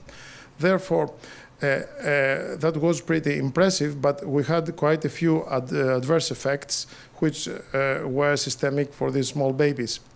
Now, in conclusion, the administration of propranolol is effective in counteracting the progression of ROP, but the safety is a concern. I would like, though, to show a new paper which was published this year, and there are a couple of other papers which are actually administered less dose of propranolol. They have showed that there were no complications. I think this can be proven very useful in the future. Thank you very much. Very interesting indeed.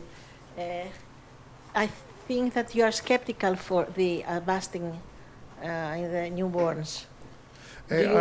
Do you use it practically? I don't use it because, as I showed before, there are certain disadvantages. The main concern is we don't know the long-term effects, which means that if the VEGF is needed for the development of the central nervous system, for example, how do we know what will happen to these babies after 10 years? We have no idea. We know that in adults, Avastin goes into circulation. What about the babies where there's less barrier? Yeah, a point in this direction is, and it's a comment to the industry, is we are brainwashed about the safety of ranibizumab and aflibercept versus bevacizumab, right? It's safer, it stays in the eye, and so forth. Yet, just right now, they're actually recruiting patients for a ranibizumab trial in ROP. So I think it's just a comment. Well, I think the future probably is that you can have combined treatments with laser and Avastin. Well, how do you deal with that it's not allowed to use? I didn't say it's not allowed. Avastin, for example, here in Greece. How do you find Avastin in Greece? I don't use it for the babies. Big issue. This is a big issue. Tell me afterwards. That's a question from Novartis, probably. So we cannot open it now. Okay. Do you think it helps you in during surgery? You mean for the premature babies? Yes. Definitely for the eye, yes, but I don't know their effect systemically. Yes. This is a very serious point, yes. So we thank you so much. Dr. Stavrakas is going to proceed with combined VR surgery. So it's 9 o'clock. So good evening, and we had a lot of science until now. So smiles, cheer up. Cataract surgery, it's good for you. Cataract surgery is good for you. So, is there anything new? Timothy Jackson beautifully described in his paper dated 2013 that most of the patients, almost 70%, is going to have cataract after 2 years. We knew that, and that's because of nuclear sclerosis. Gas-related cataract is not a problem. It's going to be sorted out after a few days, or because we make a posterior lens touch. So the usual question is to combine or not to combine. I'm going to move forward towards combine because I know that most of you do that, or most of people do like that, although I do declare that I don't like to combine. If we take it from the patient's perspective, patient is happy to have a combined procedure because they don't have to posture, it's uncomfortable. They do develop index myopia because of the nuclear sclerosis. They have to change glasses, spend money and everything, and they are referred back to hospital, and that's the main reason why they want cataract surgery at the same time. They ask that again and again, even during vitrectomy. Medicare is the only health system that gives us data, real data about the cost, and we know there is a 20% savings to total cost if we do a combined procedure compared to sequential procedures. If we take it from the surgeon's perspective, cataract surgery is not as straightforward as many many people would like to describe it, because we have the lens and the zonal instability and damage, AC instability, it gets very deep. We have iris bounds and the pupil size changes continuously. So for all these reasons, there is a described percentage rate of 12%, and that is quite significant. It's more than 1 out of 10. From the private practice perspective, either doctors or patients' private practice, there are people in the private practice, patients, that they do want to get everything sorted out right now. They don't want to wait for a second procedure. And since we are in Greece, and we have to remind Aristotle that kept saying that combined procedure probably gives more than adding 1 and 1. So let's go to the pros and cons. You know, although these, I'm not going to the pros, I'm going straight on to the cons.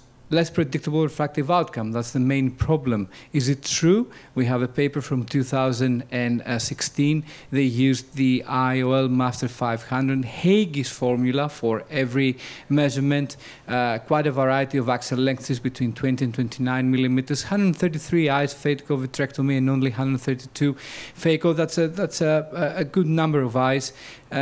So phaco-vitrectomy equals sequential procedure and phacoemulsification, because there's only there was a shift of almost 0 diopters.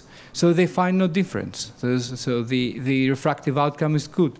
But these cases were only macular holes and macular pathology, was no retinal detachment.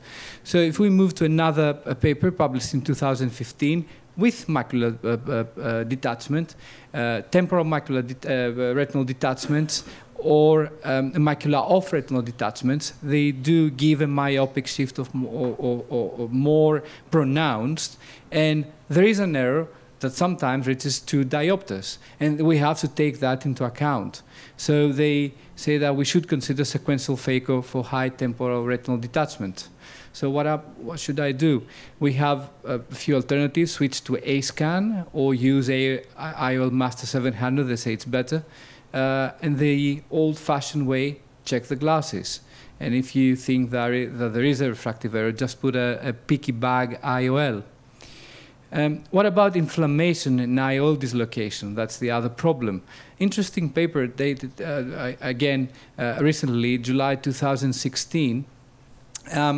Now, the authors did the phacoemulsification 1 week before the vitrectomy.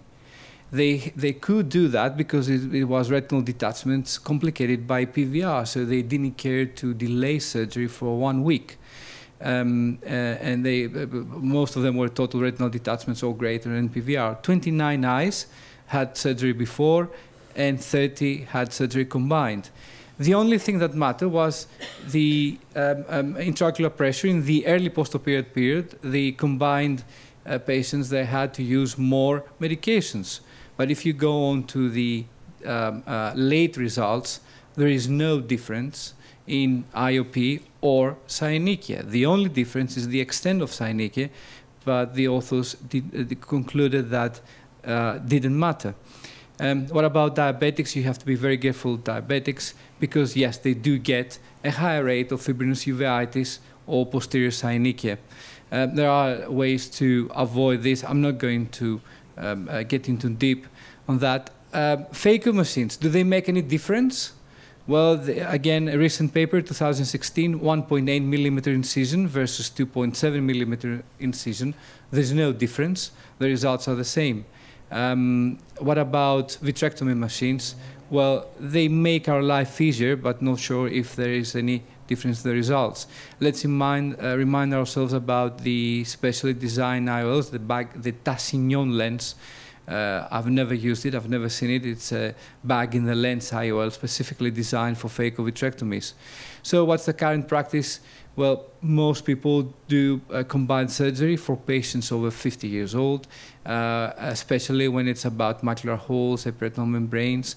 Retinal detachments, that's a bit problematic. We have to think twice in terms of refractive results, and again, think more than twice in cases of diabetics, because there's an increased risk of inflammation and rubeosis. Thank you. Thank you for the very nice presentation. Any comments? I'm not sure about, you said yes, okay. You said that it is increased risk in diabetic patients of inflammation and neovascularization. Have you weighed the article that presents such a result, for example, or is it your recommendation because you like the article? There's not only one article, there are more than one articles. I'm not elaborate to remember all those articles. You should understand that. And they all say that there is an increased rate of fibrinous uveitis in diabetic patients. Now, as to my opinion, I am lucky or unlucky to operate on quite a few diabetics. And believe me, it's a nightmare. That's my opinion. Yes.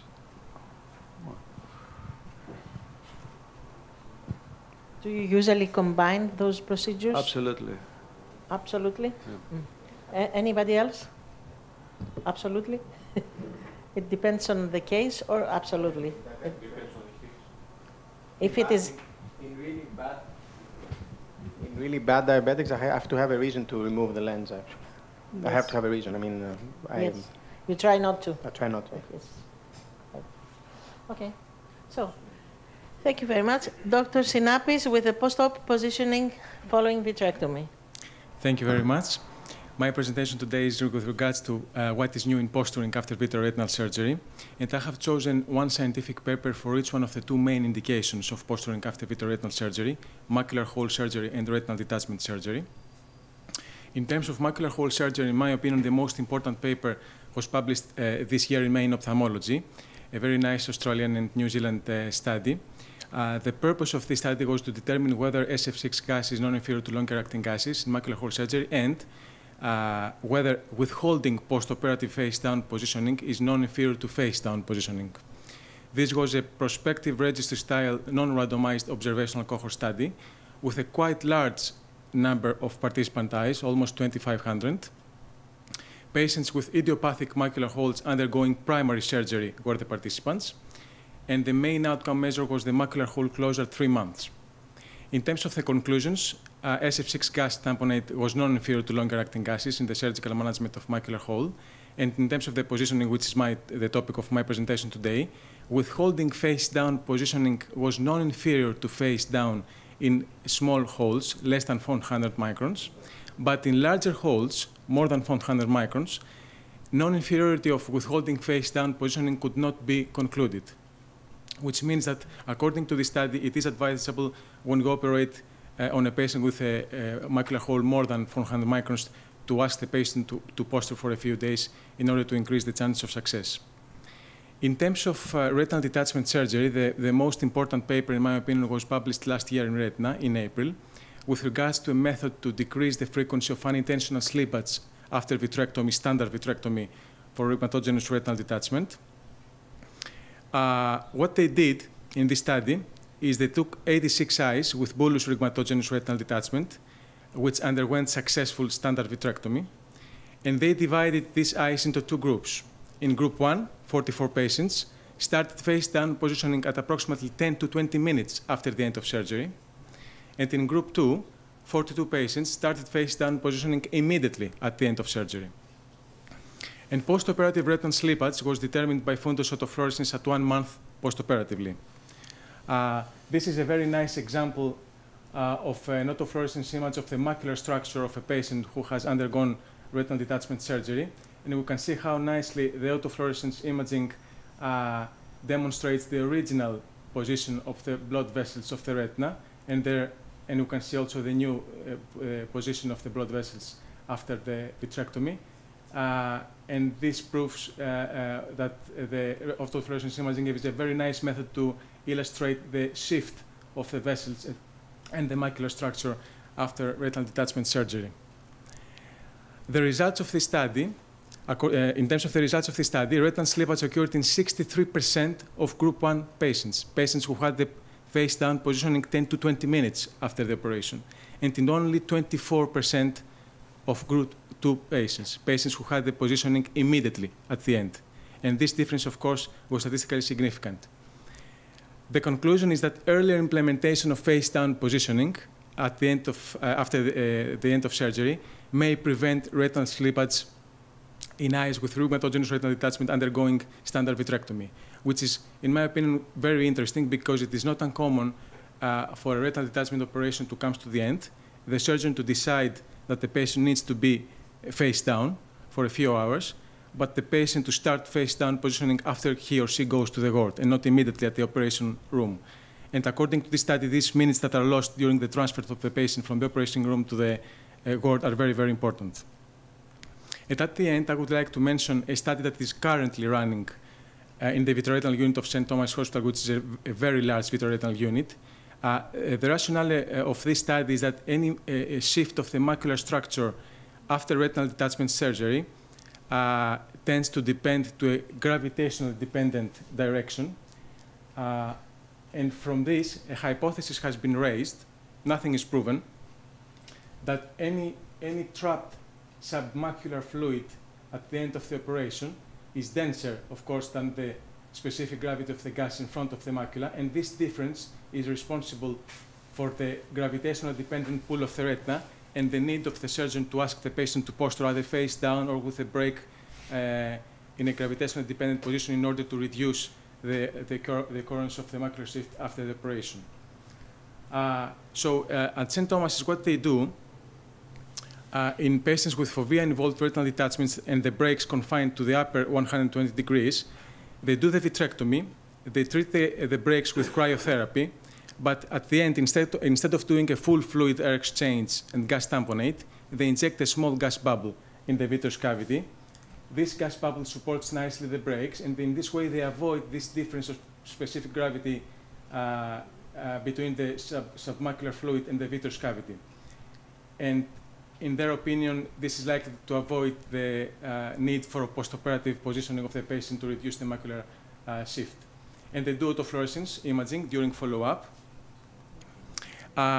They use all three types of gases, 1 ml approximately of SF6 or 0.8 ml of C2F6 or 0.4 to 0.5 of C3F8 tamponade, and they ask the patient to have a normal postoperative head-up position, and the controls of this study, who had a vitrectomy, classical vitrectomy and full fluid air exchange and gas tamponade with variable postoperative positioning, are derived from Edward Lee's series. Edward Lee is a vitreoretinal consultant in the United Kingdom with a very nice research in these cases. And the results of this study up to now were presented in Euretina this year, a few days ago. What they have found is that in cases, in patients who had this small gas bubble technique, the macular shift prevalence is less than the controls, 28% versus 47%. The result is not statistically significant, though. And the magnitude of the macular shift is less, 195 versus 307 microns. But again, the result is not statistically significant. But this study is still ongoing. They're still recruiting patients. And if the results prove to be statistically significant in the future, this technique will prove to be a very nice alternative of treating fovea-involved retinal detachments with the breaks in the upper 120 degrees and reducing the macular shift and the need of post-operative positioning of the patient after the operation. Thank you very much. Well, thank you very much. Very interesting presentation. Thank you.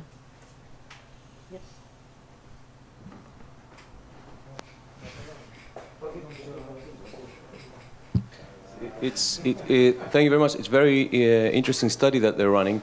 It would be nice to have added another concept that one of my older consultants used to do when there was a Markov detachment and he didn't want to perform a drainage retinotomy to flatten the retina on the operating table, so there was always a little bit of fluid in the macula. So what he used to do is he used to leave the patient lying flat on their back for maybe up to a couple of hours to let the RP pump do the work and therefore then position him to the gravitational position. And from his experience, having said though, he never did an autofluorescence, he disliked these kind of machines, he had very good results and reduced the possibility of macular wrinkles. I'm not sure how many people do that. Yeah, just to remind you that this technique that they are doing at St. Thomas Hospital can be done only with the breaks in the upper 120 degrees. So that's a comment.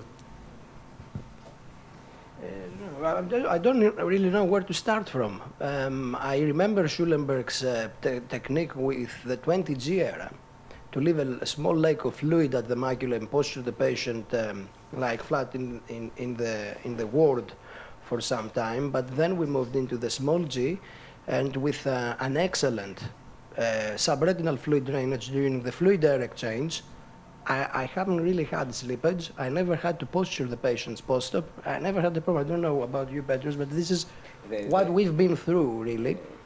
I totally agree, especially if you have a bullous rheumatogenic retinal detachment with a large amount of submacular fluid.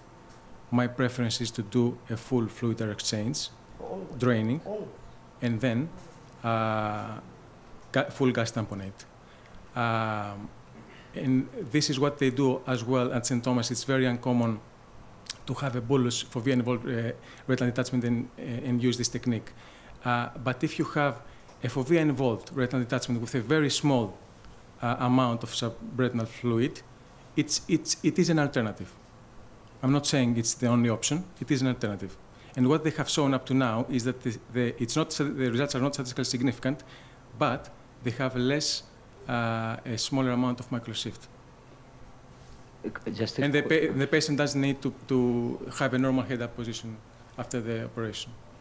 Just a question about this, the autofluorescence studies. That I know we had the discussion with Ed Lee when he started doing that, and we had the discussion of whether it's worth comparing the patients who had drainage retinotomy, very posterior ones, compared with those who didn't.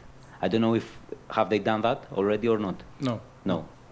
So all these patients, none of these patients had a posterior retinotomy. You mean the cases, the patients with a small gas bubble? The cases that they are recruiting, do they have posterior retinotomy, or they're all? You mean the patients who have this small gas bubble technique? No. So they're just having the vitrectomy. Then the second step in the operation is to have the breaks treated with cryo. And then they close the eye, and at the end they inject the small gas bubble. Okay. So it's like a they remove the ports, and at the end they inject the small gas bubble. Do you have any cases with inferior breaks? Oh, this is a completely different topic. There is no point in doing this technique with inferior breaks, because the small gas bubble cannot support the inferior break. You have to do a standard full vitrectomy with full fluid air exchange and gas tamponade. Is this something that Alistair Laidlaw started, or Mr. Williamson? Alistair Laidlaw. When did you start recruiting those? 5 years ago. Okay, all right.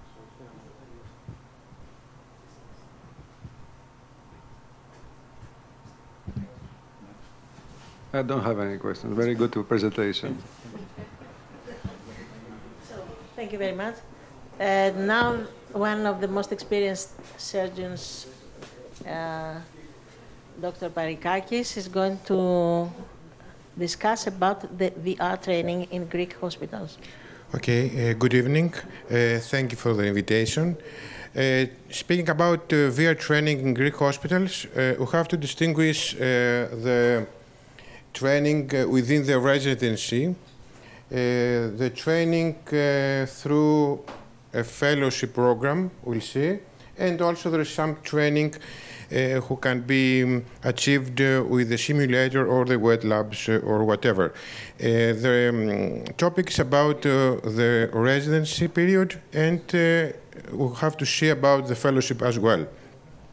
So, what's the global experience? There is this article with 3 years residence in clinics who had VR service, and the result is that the residents usually are very satisfied and have confidence with small office procedures like intravitreal injections and also the laser treatments, and are less experienced and comfort with vitrectomies. And I think more or less the same is happening in Greece.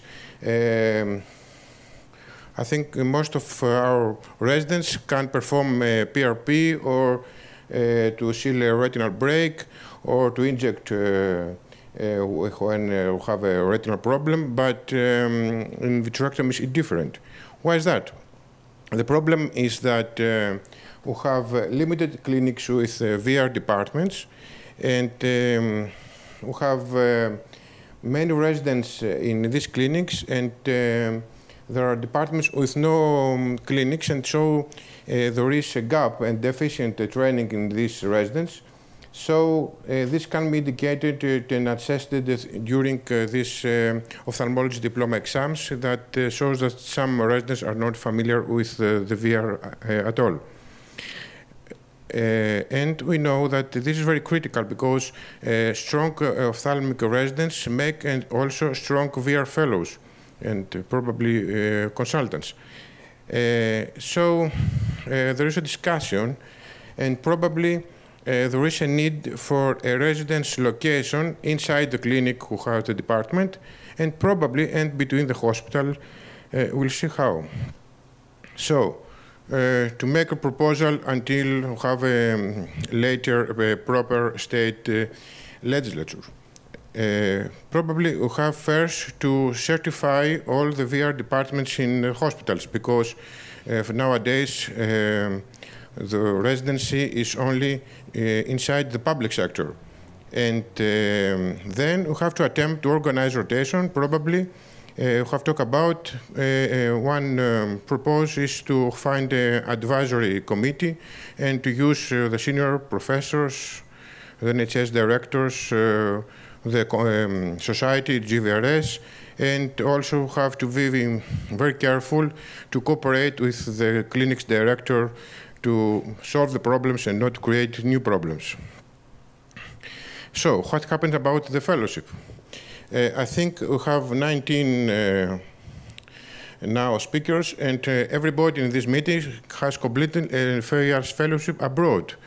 Why is that? Because here there is lack of state legislature. There's no any option even for public or private sector. To be honest, there is a window.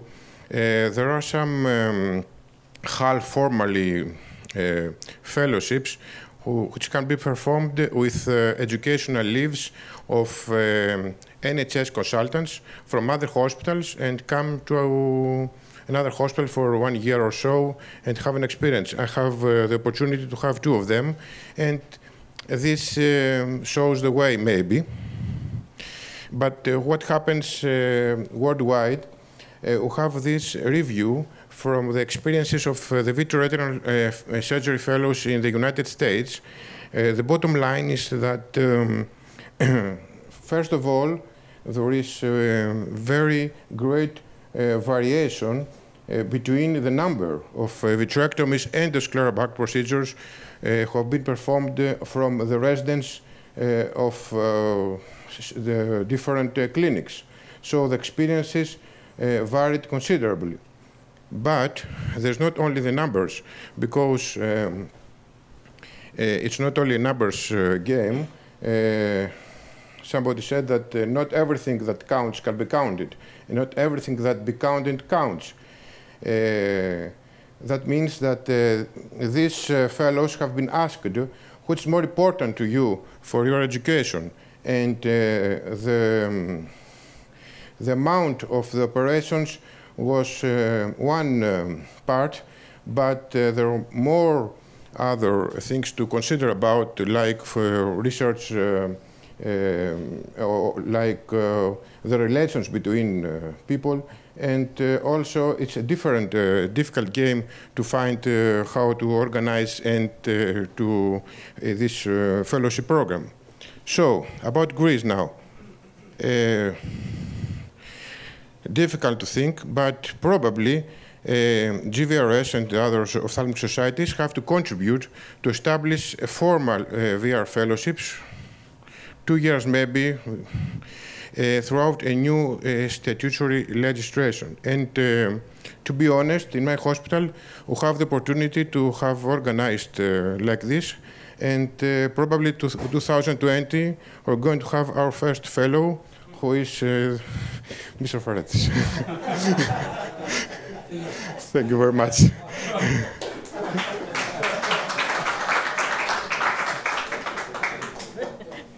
Yes. In this area here, we have the first fellow, Greek fellow, Mr. Schulenberg had. Yeah, that's me. And the last. Mr. Georgarak. Yes, the first and the last fellow he had, they're both in here. We also had two consecutive Greek VR fellows that are present in this room. One of them is me and the other one is about to speak. We thank you, Stratis. So Dr. Haloulias is the last, but not the least. I hope so.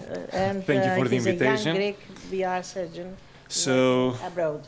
My talk is sort of a continuation of Mr. Parikakis' talk.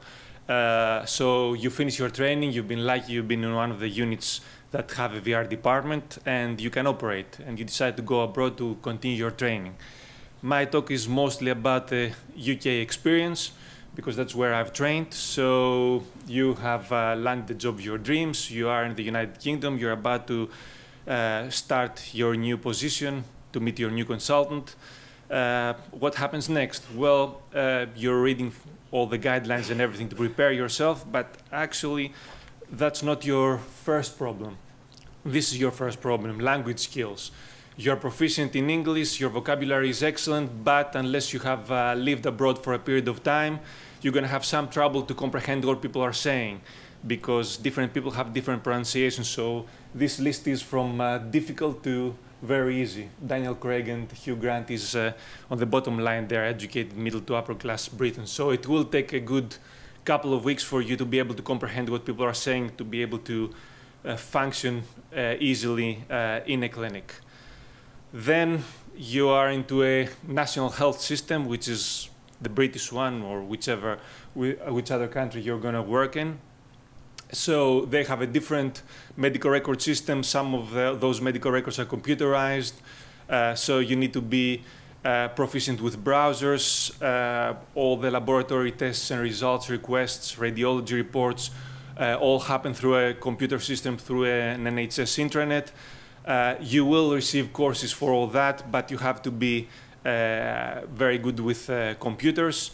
Every clinic consultation has to be followed up by a letter for the general practitioner, because the general practitioner is the person who controls basically all the patient's medical records and reports to all the specialties.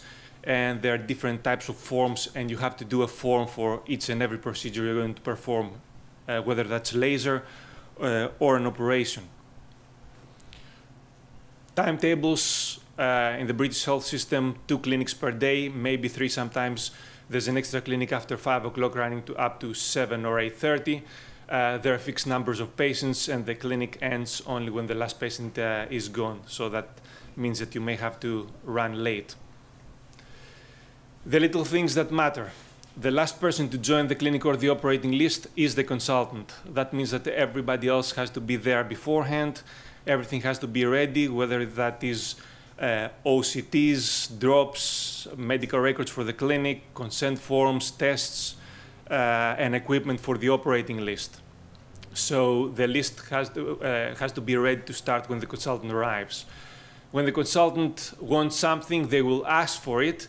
They will not tell you to do something, but that means that you have to do it, and that's not open to debate.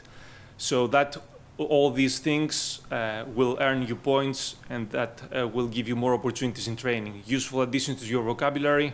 Please, sorry, thank you. You ask for something from the nurses, whether in theater or in clinic. You say please. You finish the operating list.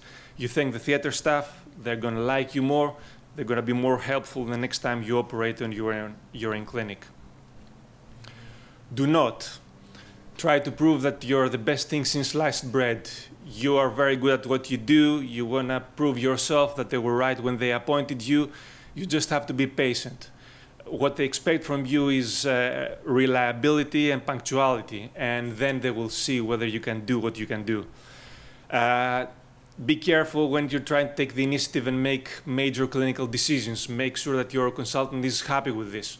If you're not sure, ask. Your consultant will not have any problem to receive a phone call for some advice. You start from the little things and you move to the bigger things. So the consultant will first have to see how you do a core vitrectomy, and after a while, when he trusts you, he will give you that complicated delamination. As you have seen from this talk, there's no medical advice about how you do VR surgery. That is because VR surgery is more or less the same.